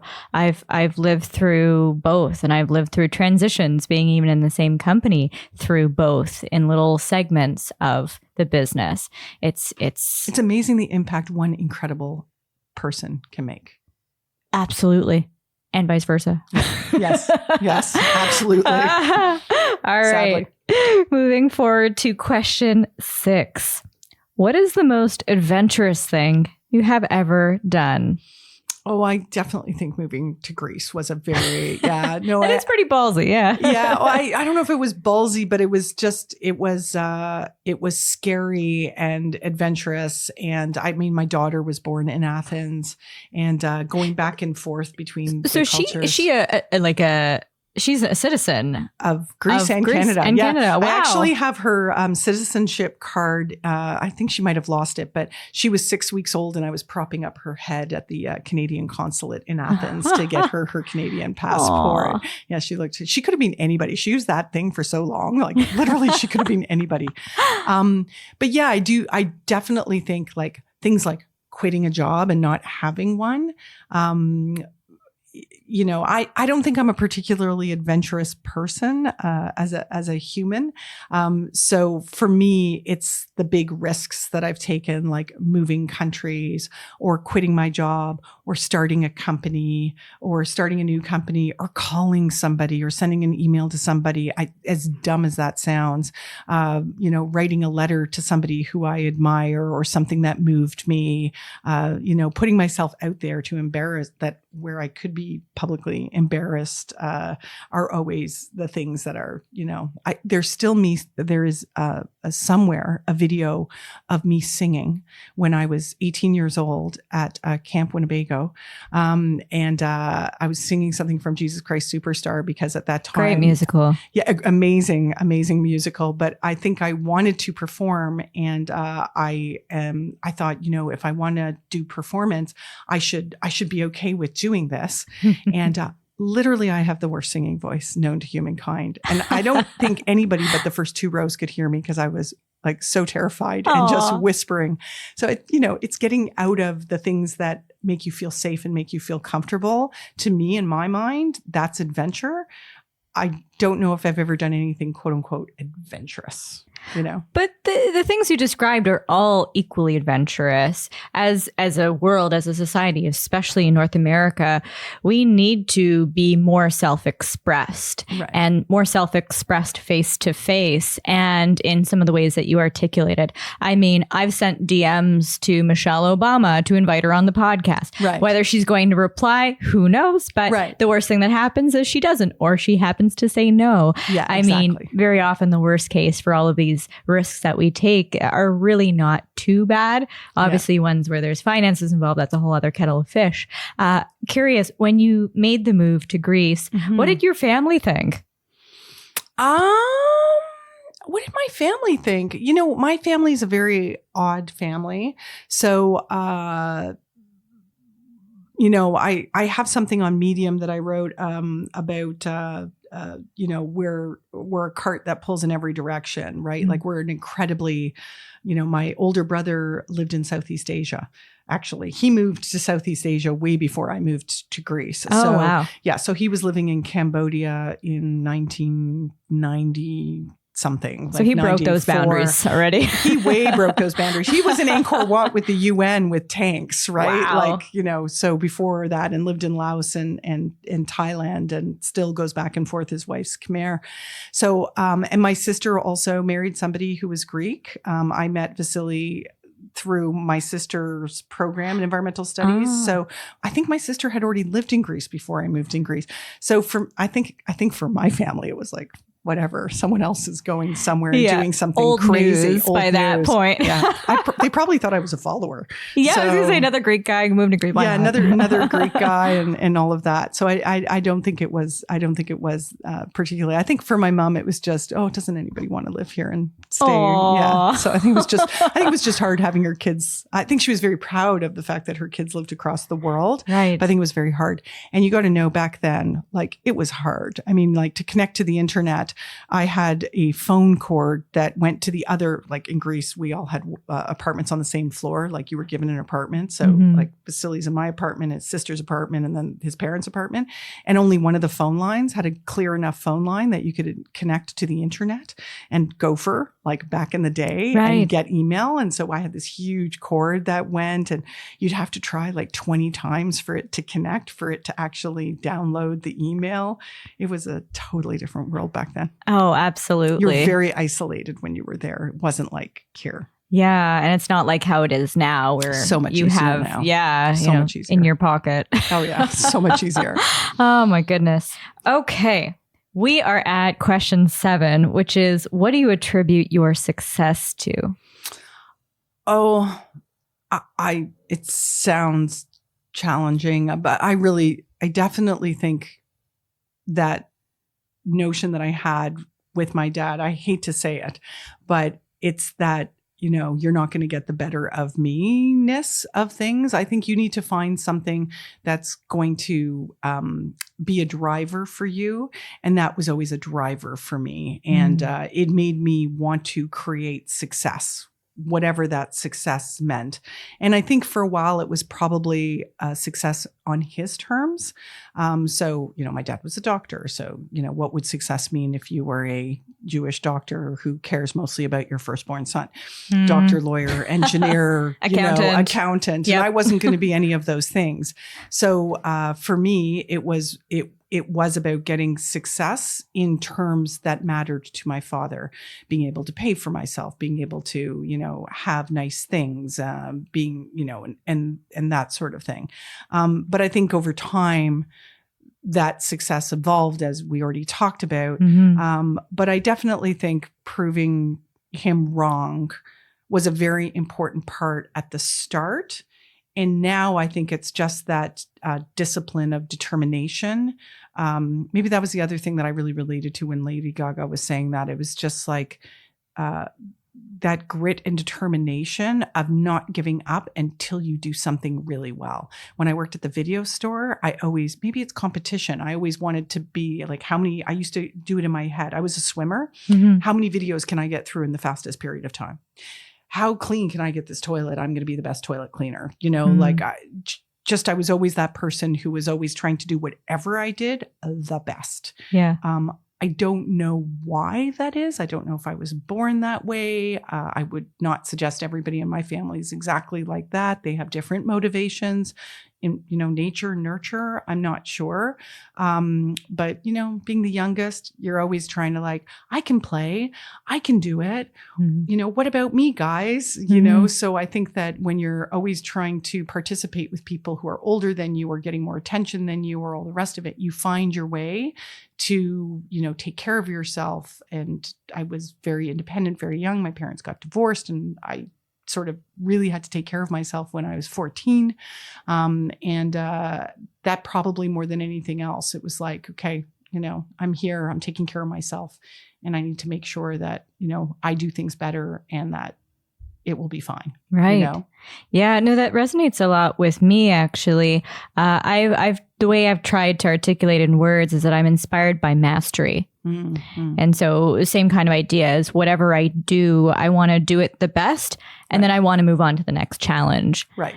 That whole get uncomfortable philosophy is what's the next thing that I can do and master and then move on to the next thing or grow it to the next thing. Yeah. So I totally hear you.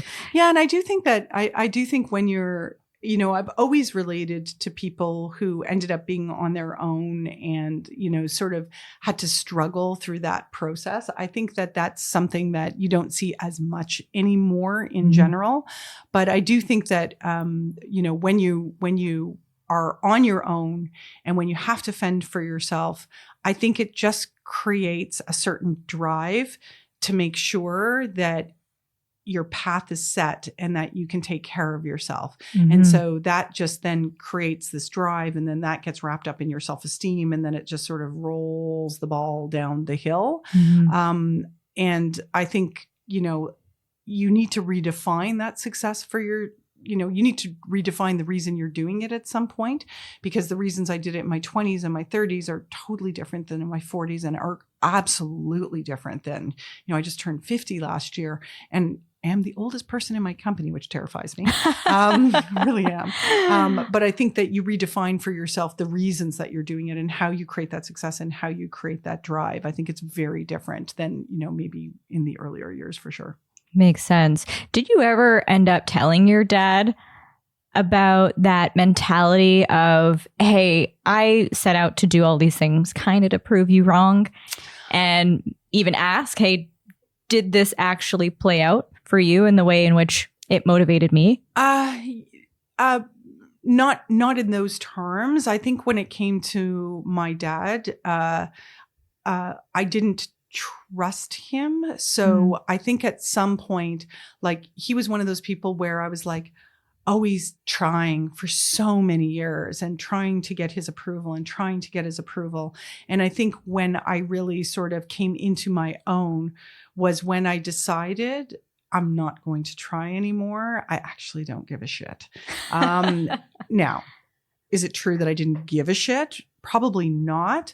But I still remember at some point my brother, my younger brother, David, who I have a lot of challenges with, after my father died and there was a lot of controversy as there sometimes is after someone dies, David had said to me, well, you weren't in touch with Dad as much and, you only saw him here. And then I had made a decision at some point in my life that I was going to participate in my relationship with my father on my own terms. Mm-hmm. And that was a very important moment for me because I think I had always participated on his terms and trying to impress him and feeling obligated and all sorts of complex emotions when it came to our relationship. And I think at the point where I just said, actually, I'm okay with me. I don't need him to approve of me. Then even when he actually did express to me that I turned out better than other people, because that would be the expression my dad would make, and it was some version of that, I didn't expect. I actually had an uncle of mine said the same thing. Who would have thought you would have been so successful? And it was like, well, first of all, they're defining success in a very specific way because my brothers and sisters are very successful. All of us are in very different ways from each other. So I thought it was interesting that, again, we're using that very singular definition. But I really think that when my dad said that, it had no impact on me. I was like, I don't even know what that means, because that's not even the version of success that I have for myself. So it gave me a certain freedom. And, my friend Leslie talks a lot about having a freedom point. And I think that that's been more what I've been trying to do for myself in my 50s and beyond, is have a freedom point, whether that's financial freedom to say no when I want to say no to a pitch, or say no to whatever it is, because I don't feel obligated, fire a client, whatever it is I need to do, only work with people who respect me and who I respect, and that sort of thing. And having a freedom point emotionally to say that those things that used to have such a huge impact on me aren't going to have an impact anymore. And I think that when you get into your 50s, making sure you have those freedom points becomes so important. And I didn't know that was a thing in my 20s. I didn't know there was such a thing as a freedom point. And I didn't know that that was the thing I should be striving to get. Yeah, I've never actually heard of it coined freedom point before. But as you were sharing that, I'm nodding my head so much, because I'm like, literally everything you're saying, I'm like, yep, this has been my experience living in this very sort of traditional Jewish family type of construct of, yes, I want to impress my dad with my accomplishments. I care so much about what he thinks. And then as soon as I removed that me trying to make myself look good in his eyes, that's, and being able to have a relationship on my own terms, in the words that you said, that's when I have been able to express myself more fully. I've been able to see more success in my life and relationships and work as a result. Yeah. It's funny how that happens. It's right? funny how that happens. Yeah, for sure. It's funny how that happens. And our relationships with our families are very complex, and they're so fundamental and important.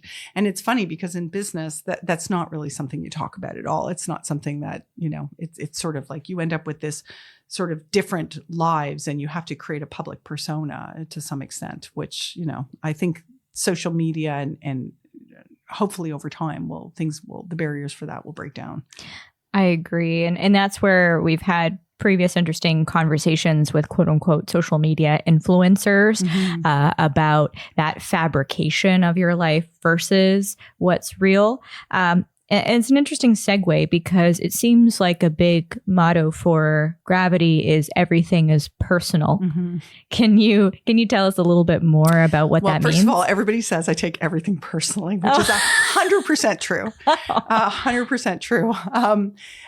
Yeah, I think the whole idea of personal, we had that everything is personal, I guess, 8 or 9 years ago. And it's funny, more people are talking about it now today, for sure. But the idea that media and data, and the idea of Peter had something called Human, or the network brand, that he created. And it was a process that we worked back and forth to create brands a really long time ago, like 15, 20 years ago. And he had been talking about, he had gone to a conference, Magazines Canada, I think it was. And he was talking about how brands need to become more human, because all of a sudden we're speaking in brands and all these different channels, and you have to bring a different personality to different scenarios. So if you're Walt Disney, or you're the Disney company, obviously you can have that very childlike and exciting. But if somebody's child dies in your pool in one of the Walt Disney things, you still need to be that brand, and you still need to be an ambassador for that brand, but you need to have a completely separate tone of voice. And, me in my business world versus me when I'm talking to my kids, I'm still essentially me, but the way that I speak is different in those, two circumstances. So as media becomes more personal, and as we need to create empathy in technology, a friend of mine works for Google. He's very obsessed with empathy in technology. And I gave him a bunch of articles about emotive networks that were from a long time ago. We need to actually build empathy into technology, because, it's funny. Somebody was just telling me there's a new book that's coming out about the fact that male programmers have programmed all of the voice response systems. And it's one of the reasons women have so much trouble using Siri and Alexa and all of those sorts of things. And after I heard that, I've started using a fake deep voice with Siri. you would be amazed at how Siri can understand me now. Oh, Siri great. actually makes the phone calls that I want Siri Great. to make and that sort of thing. Oh. So that idea of technology being personal and empathy in technology and media being personal, and we want in marketing, things need to be relevant. And there's a whole generation there where if the communications isn't personal, they're like, it's irrelevant to me. Right. So mass marketing will be going away over time, and we will expect that communication to speak to us as individuals and be able to understand that we just did X, Y, and Z over here, and that impacts this over here, not in a creepy way, but in an empathetic way. So for me, everything is personal, has everything to do with as me as an individual. It has to do with the fact that I believe in responsible capitalism, and it's not enough to say it's just business and then, I don't care about you as a human. And then the idea of the media, data, technology, marketing, the future of marketing, everything is personal. Right. No, thanks for clarifying that. I mean, when I was doing a bit of research on the company, I was even noticing the B2I instead of B2C, like business to customer, individual. Business to individual. Exactly, which is great because you are redefining that language that we typically see as just B2C. And you're right. It is moving in that very direction, and it is starting to pair very nicely or cribbly with AI. Yeah. And, I'm seeing more and more things coming out about all of the biases that we reflect as a society, or at least I can only speak to North American society, playing out in AI, which is a scary thing. Like, as an example, the self-driving cars that are running over more Black people than white people, as an example. Yeah. You know what I mean? Yeah. Along with all the other things. It's interesting. When I was an environmental planner, one of the things that I did for the European Union was I actually evaluated the implementation of the directive on environmental impact assessment in the member state in Greece. I dropped out of math in grade 11. Miss Skolnick, terrible teacher at York Mills Collegiate. Awful woman. Anybody who went to York Mills is like, awful woman. It's funny how that happens with those really that happens. bad teachers. And yet I run the finances of my company. Isn't that a terrifying thought? But anyway, so one of the things that I used to do is I created an assessment methodology, and I actually deconstructed these environmental impact assessments. So what do environmental impact assessments do? What they do is they create mathematical models to quantify things. And people are like, math is one of the greatest manipulative sciences out there in the world. So my easiest example is you would have a small village that was going to be putting in a high-end tourist village, and they would use as the basis of their waste calculation what the village before the rich people all got their vacationing used as their average waste. So inherently, so they said, well, in the village right now, everybody produces 1 pound of garbage. So when this new thing comes in, 1 pound times an extra 1,000 people equals, we just need this kind of waste treatment plant. Right. Okay. Inherent in all of those systems and behind the math is bias. Behind all of that is bias. And we as a society don't take the time to actually deconstruct that, understand that, and build different systems. It's one of the reasons why, and I think actually I must have an article on my blog about this, but what if UX and the internet was built by women and not by men? So everything from the interfaces that we have, from the algorithms that we're using, it's all built on a certain construct with a certain bias, with certain things. And I think The Good Wife had some great episodes, by the way, when they had that search engine talking about that. There was a few really great episodes doing that sort of thing. So I think that the need for us to actually understand how those systems, it's not only what they're showing us, it's what they're not choosing to show us. Personalization is about what becomes personal, but it also becomes what they decide to show you. And we can see that with Facebook and the data and the algorithms. So we're burgeoning in this new ethical world, in this new sort of technological world.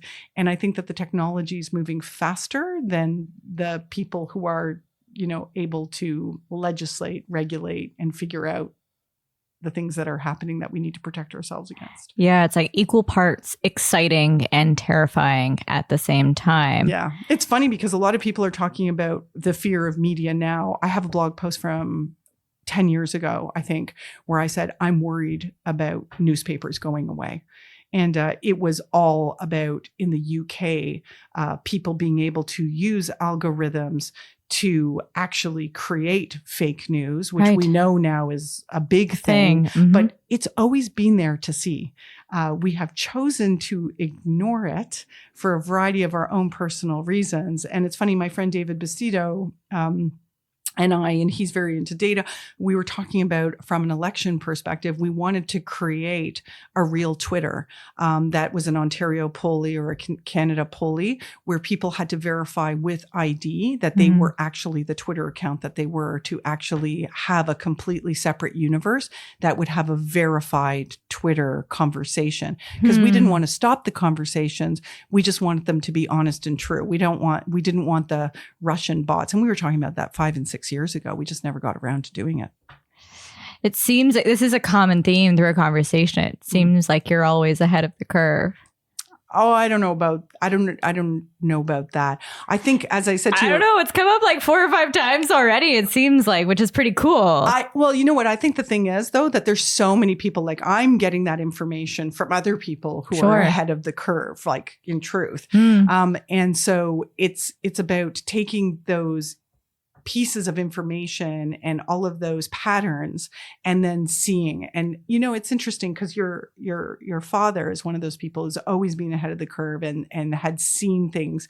And working with Derek Tekerkhoff, people like him have seen things. If you go to the MIT Media Lab and looking at the kinds of things that they're creating and that they're doing. I was just talking to somebody, we're talking about digital fabrics and digital paper. Like, there are incredible things happening right now.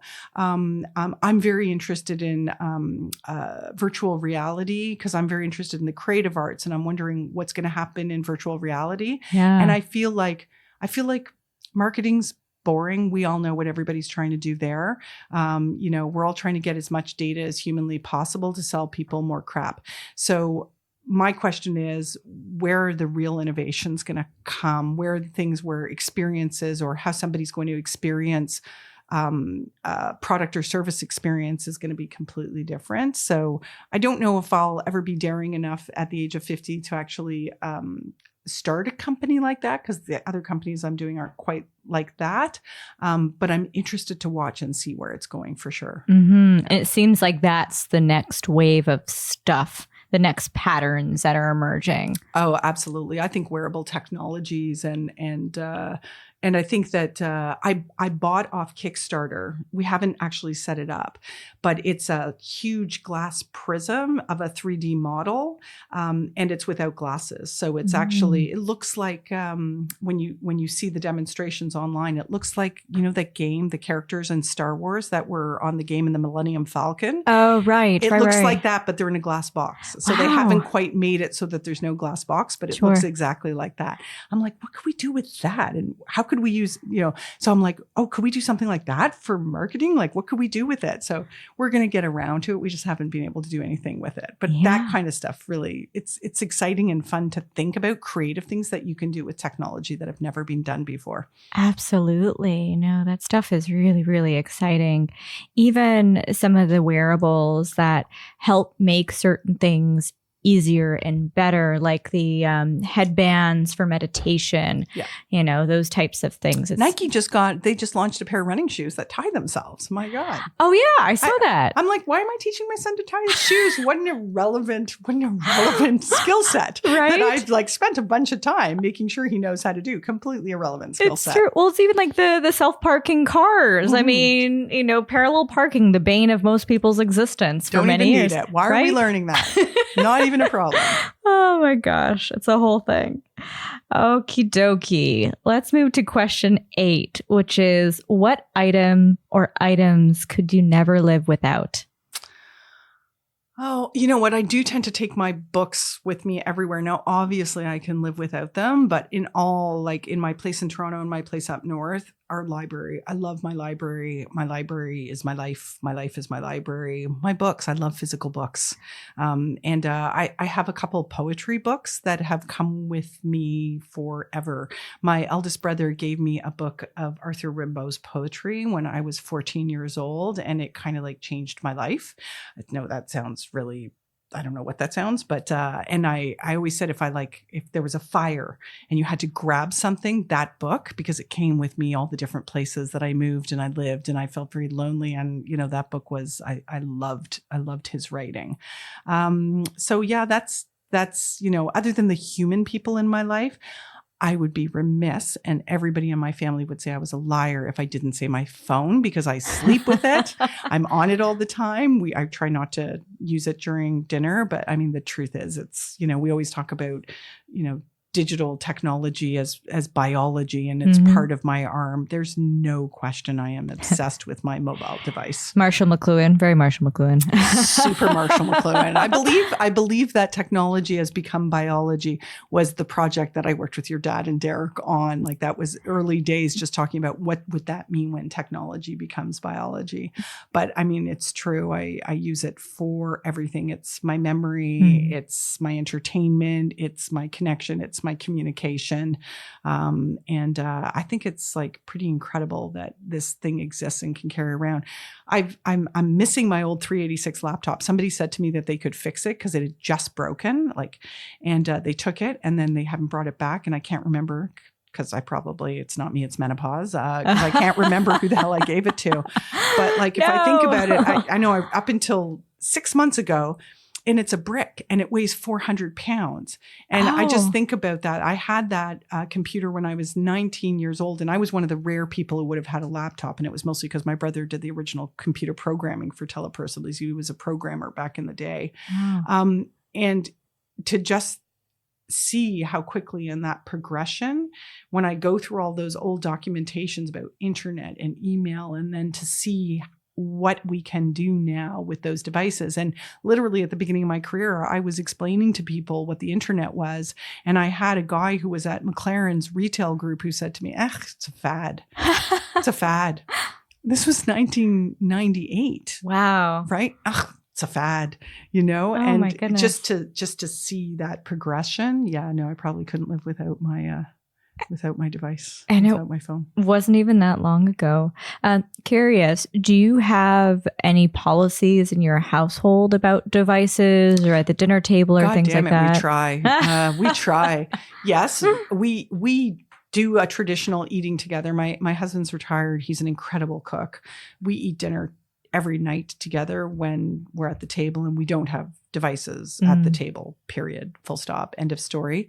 It's very hard to control how long Sam is on devices. And we learned that very early on. Now, first of all, he was probably one of the first children to be on an iPad, because Peter went down to New York and stood in line and got the first generation iPad, which, by the way, still works and just has a couple dents in it. That thing is impenetrable. You could throw that across the room and nothing would happen to it. I know, mine too. It's the most incredible thing. Yeah. So Sam was 18 months when he got that iPad. Wow. And when Sam was 2.5, we had a TV with Netflix on it, and Sam kept pushing on the TV and saying, Netflix is broken. Netflix is broken. So what we learned early on when we started making rules with Sam about how much time he can spend on the internet. So I'd say, Sam, absolutely no time on your device. Okay, great. What do you want to do? Can I do origami? Sure. Okay. And you pull out all the origami. He said, can I watch YouTube videos? Because this isn't a very good book on how to do origami. So can I watch a YouTube video? So is that device time or not device time? Because he's doing origami, right? Yes, no, is that going on, not going online? So it's a very challenging question in a life where you do so much of that. And the other thing is Pokemon Go got him on the Bruce Trail with me. So we would go catch Pokemons and we'd spend 2 hours walking. Good, bad? Yeah. So, Question mark. Yeah. question mark. So I do think that I'm very conscious of things such as Fortnite. I try to read a lot about the psychology of what a lot of those video games are trying to do.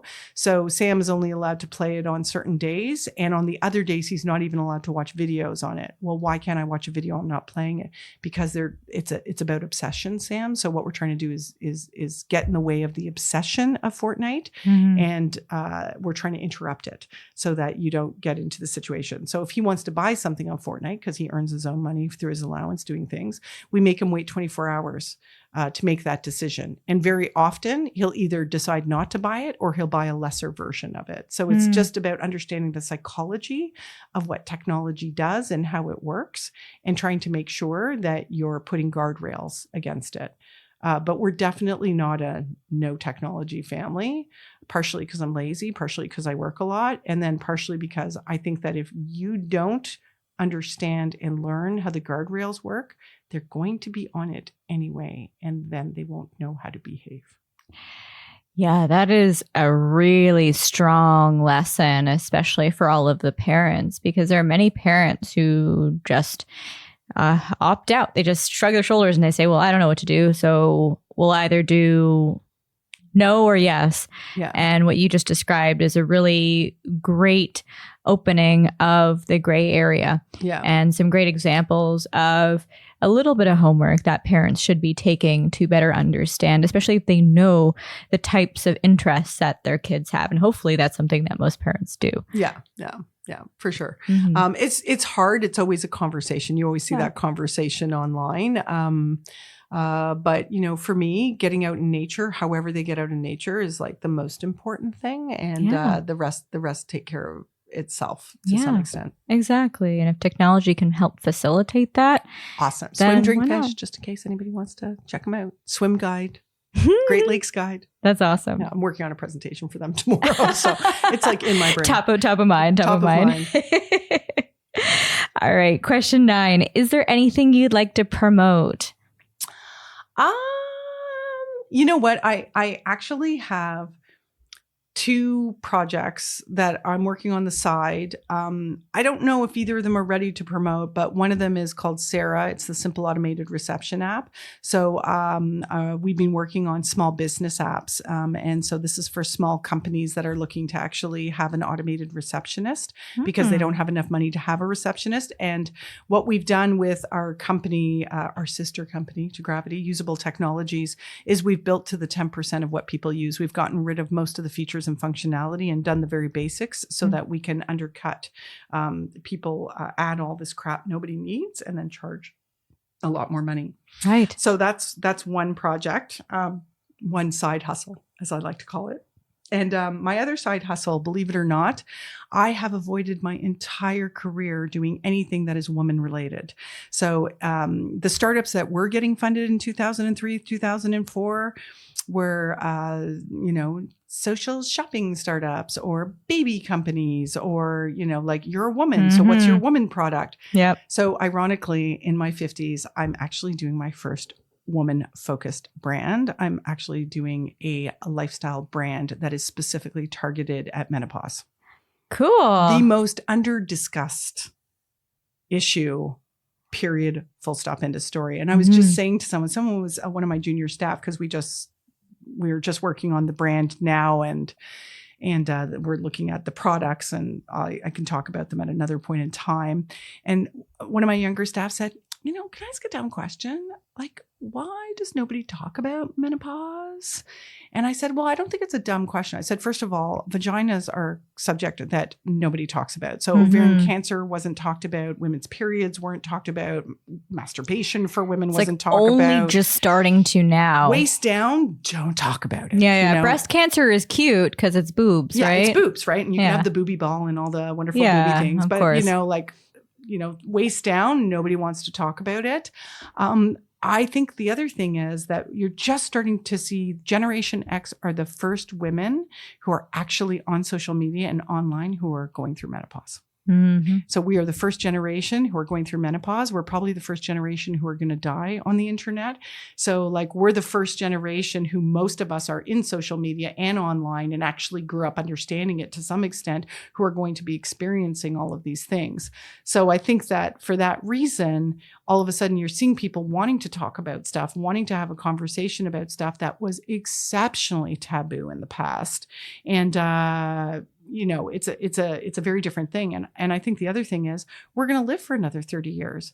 We're going to spend money for another 30 years. Mm-hmm. So you have an entire marketplace that is actually focused on millennials. The entire market is focused on millennials. I think I had in a brief, I don't know, 2 years ago, it said Generation X. And I was going, hey guys, I got a brief for Gen X. Someone cares. Well, I understand we're not as big as boomers and we're not as big as millennials, but there's still a lot of buying power in the Gen X. Yeah. So as women are starting to talk about these conversations in age, so I'm actually kind of really excited about it. And it's something I'm experiencing right now. I'm actually going through menopause. So to be able to talk about something so openly that like really honestly, just say the word menopause when you're at the office. At some day, just go, guys, what do you think about menopause? And like watch all the men just go, oh my God, she's talking about menopause. It's about invisibility when you get older and the taboo subjects of what happens to your body and aging and the process of aging. And it's particularly for women because men seem to get more distinguished as they get older and we become more irrelevant and ugly. And our entire focus and job is to look younger. Right. And I feel it and we get weight on our bodies and all these horrible things that happen to us.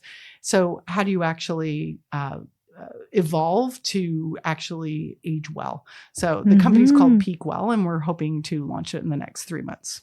Oh, that's so exciting. Yeah, it's super exciting. That's really amazing. And I can only imagine that especially products that are geared towards that market, they're not getting the type of fanfare or attention that they should be. And it's not inspiring the same kind of innovation that has happened through a lot of the wellness and coping and brands that are more geared, say, towards millennials, like weighted blankets and like all of these almost trends that you're seeing pop up. Well, we will be having night shirts that say it's not me, it's menopause. So, which was literally, I was going around for at least 6 months. Every time someone said something, I'm like, I can't remember. Sorry, it's not me, it's menopause. And my ex-business partner, Jordan, got me a Gravity t-shirt that says on it, it's not me, it's menopause. So that's kind of our mantra. Oh, that's hilarious. So, that's great. So there you go. Very cool. Always a company to start, always something new and different to do. That's amazing. That's admirable. That's really that true entrepreneurial spirit. That's really inspirational. I had a couple of last questions before we wrap things up with the official question 10. In being in marketing for the past like 2 decades or so at least. Decades, I know. So long. I know. Oh my God. I know. But it's true. I know. What is one thing you would have done differently knowing what you know now? I don't know if I would have gone into marketing knowing what I know now. I think I think that the culture aspect of things, at some point I wanted to get my degree in cultural anthropology. So I think the thing that I think is the most interesting and the stuff that really excites me is when I look at the impact of things on culture and how we can impact culture.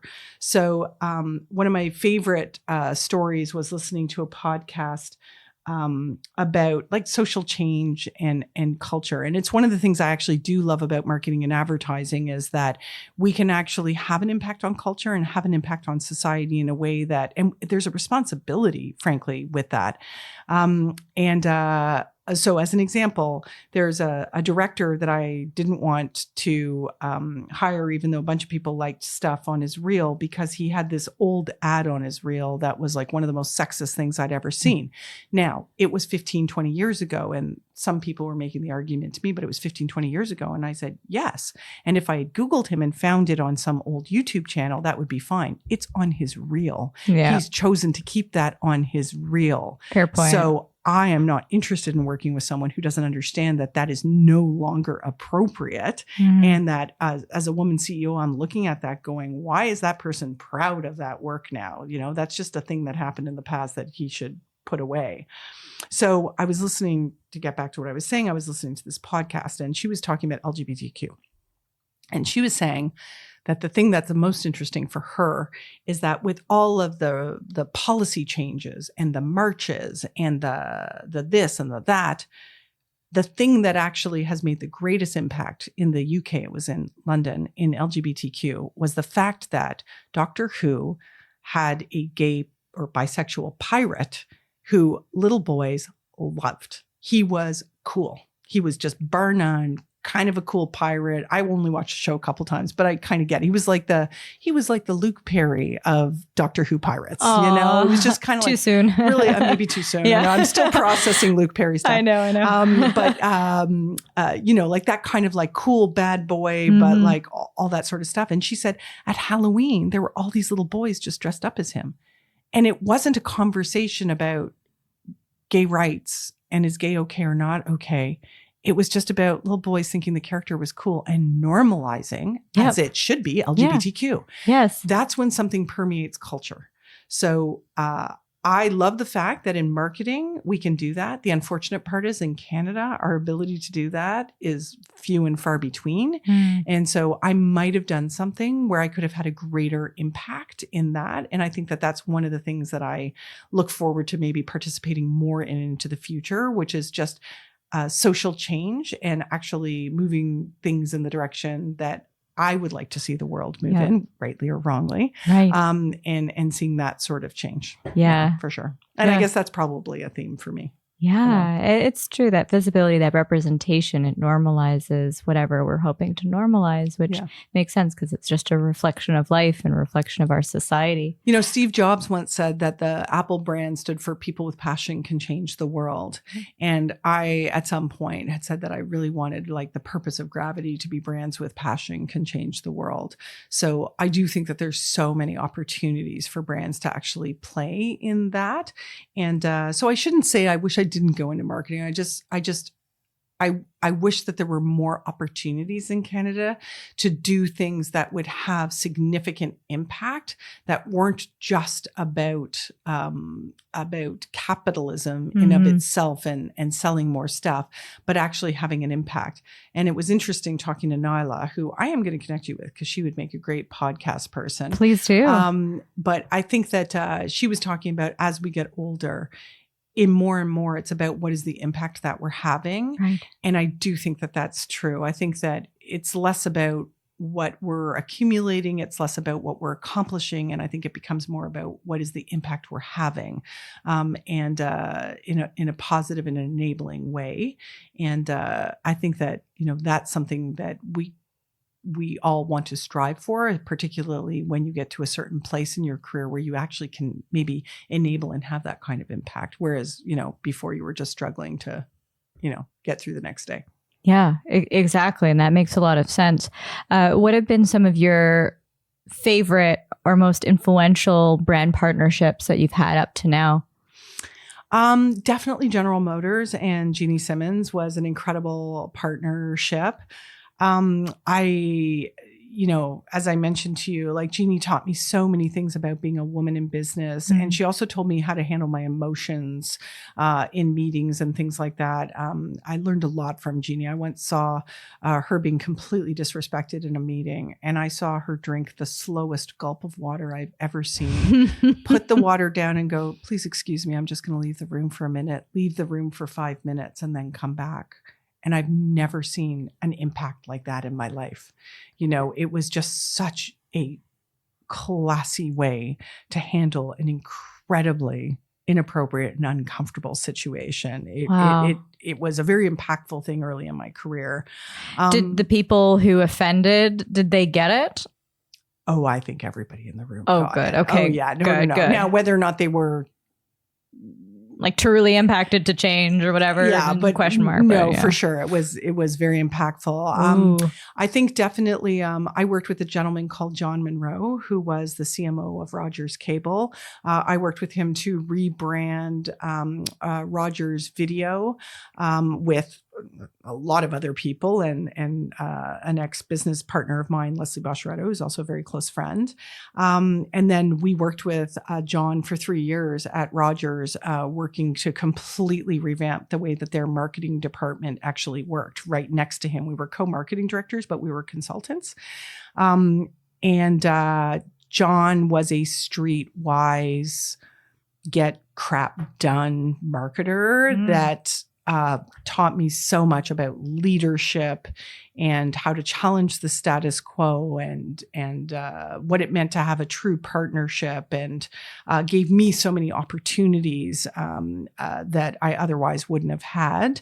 So I have to say there's a number of different people. It's not a gender thing. It's just you learn so many different things from so many different people. So it's not so much the brands that you work on. It's kind of like university. You know, the shittiest courses that have the best teachers are the ones you want to take. Like the best teachers can make the most boring subjects the most interesting. I think it's the same way with brand marketing. I've worked with some of the biggest, best brands with a shitty client where you just think, oh my God, why am I doing this? Like stab knives in yourselves. And then you'll work on another brand where it's not that exciting theoretically, and yet it's been the most challenging, exciting, dynamic project where you're doing the most incredible things. It really is. It is a people and leadership question. It's not a brand one. That's great. I mean, that's ultimately what helps you learn the most and develop as a person and in your business. Yeah, for sure. All right. Well, I think that brings us to our very last question of the evening. Last question. The final countdown. There's me singing when I don't have a good singing voice. I apologize to anybody. No, I know, but we actually haven't cheersed yet. So before you finish, we're going to cheers. We're drinking Tullamore Dew Irish whiskey tonight. It's very delicious, I have to say. Easy drinking. Very nice. It's very Don Draper of me. Yeah, it was funny when small anecdote, when I was entering the professional workforce, because I also have a very odd education background. I studied kinesiology and then ended up in tech. Very, very odd. Yeah. But I was always thinking, as a very creative individual, because I love the arts, I was always thinking that I wanted Don Draper's job, if that was still a thing. If it was still a thing, yeah. Right? You know, I'm like, oh, give me an item or whatever, and I can think of something really creative to make it resonate with a particular population. That's what I wanted to do. When that is actually still a job, just right. So you know. I didn't realize what it was because I didn't know any better. I honestly, even though I work for LinkedIn currently, I was not on LinkedIn for far too long after I actually got a full-time job. So I had no idea, and I didn't know how to find people who had these jobs. But I would just tell my closest friends who also didn't know that I wanted that particular job. So agreed, Don Draper. Don Draper, yeah, for sure. All right. Well, question 10 to wrap things up is, what is a lesson you learned the hard way that you'd like to share with our listeners? Oh God. Maybe I skipped from question 2 to question 10. I was like, oh, I'll think about these later. What is the lesson that I learned the hard way? Wow, I've been so chatty up to now, and now it's impossible for me to think of anything. Maybe getting comfortable with discomfort has been something that's been very hard. People aren't going to like you. So get over it. They're never going to like you. You think that they're going to like you. You want them to like you. They're not going to like you. Particularly if you're the boss, you're not going to be liked, at least by some people. And it's more important to be respected than admired. So I think that those are some of the business hard lessons that I've learned. On a personal level, I think the struggles that I continue, I mean, I'm so millennial. I've had anxiety before it was cool to say you had anxiety. I've had panic attacks for a really long time. No. I had the first one when I was 12. And my dad thought as a punishment, it would be a really good idea not to talk to I guess I was 11, an 11-year-old for 2 weeks when my mom was away. And then I ended up in a total, like my stomach went insane and he was about to take me to the hospital and I walked out the door and then the pain went away and he thought I had lied just to get him to talk to me. Cause I did a goof, like you just want your parent to talk to you. Mm-hmm. And I think that I have, for whatever reason, decided to do probably one of the most stressful things known to humankind, which is entrepreneurship. So it obviously is something that feeds me and drives me. It's something that bizarrely is very comfortable to me in my discomfort and all of that.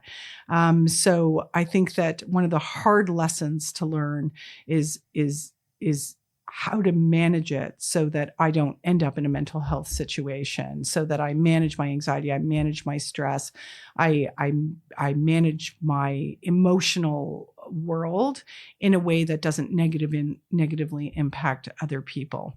I was reading to Sia, I haven't written poetry in a long time, but I wrote poetry for a long time. And I had a series of poems called the Skeleton Woman poems. And they were partially based on my sister was in an abusive relationship for 7-8 years. And it's a long story for another podcast, but I helped her escape Greece and it involved the Canadian consulate and it involved, her ending up in a hospital in the UK and eventually getting back to Canada. And I think that I had written a poem for Sia about being in fast forward. So about everything was moving. When you are in an anxiety attack and a panic attack, things start to move incredibly fast around you. Your heart rate is moving really fast. The way you speak moves very fast.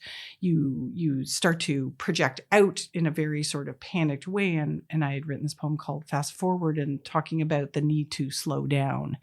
I think one of the things that I've learned the very hard way, if I'm going to choose to be in an industry and an environment and a business that is so stressful that there are times where I need to take myself out of the situation and I need to have people around me who are very supportive who can help me see when I go into fast forward so that I can actually take a step back and slow down.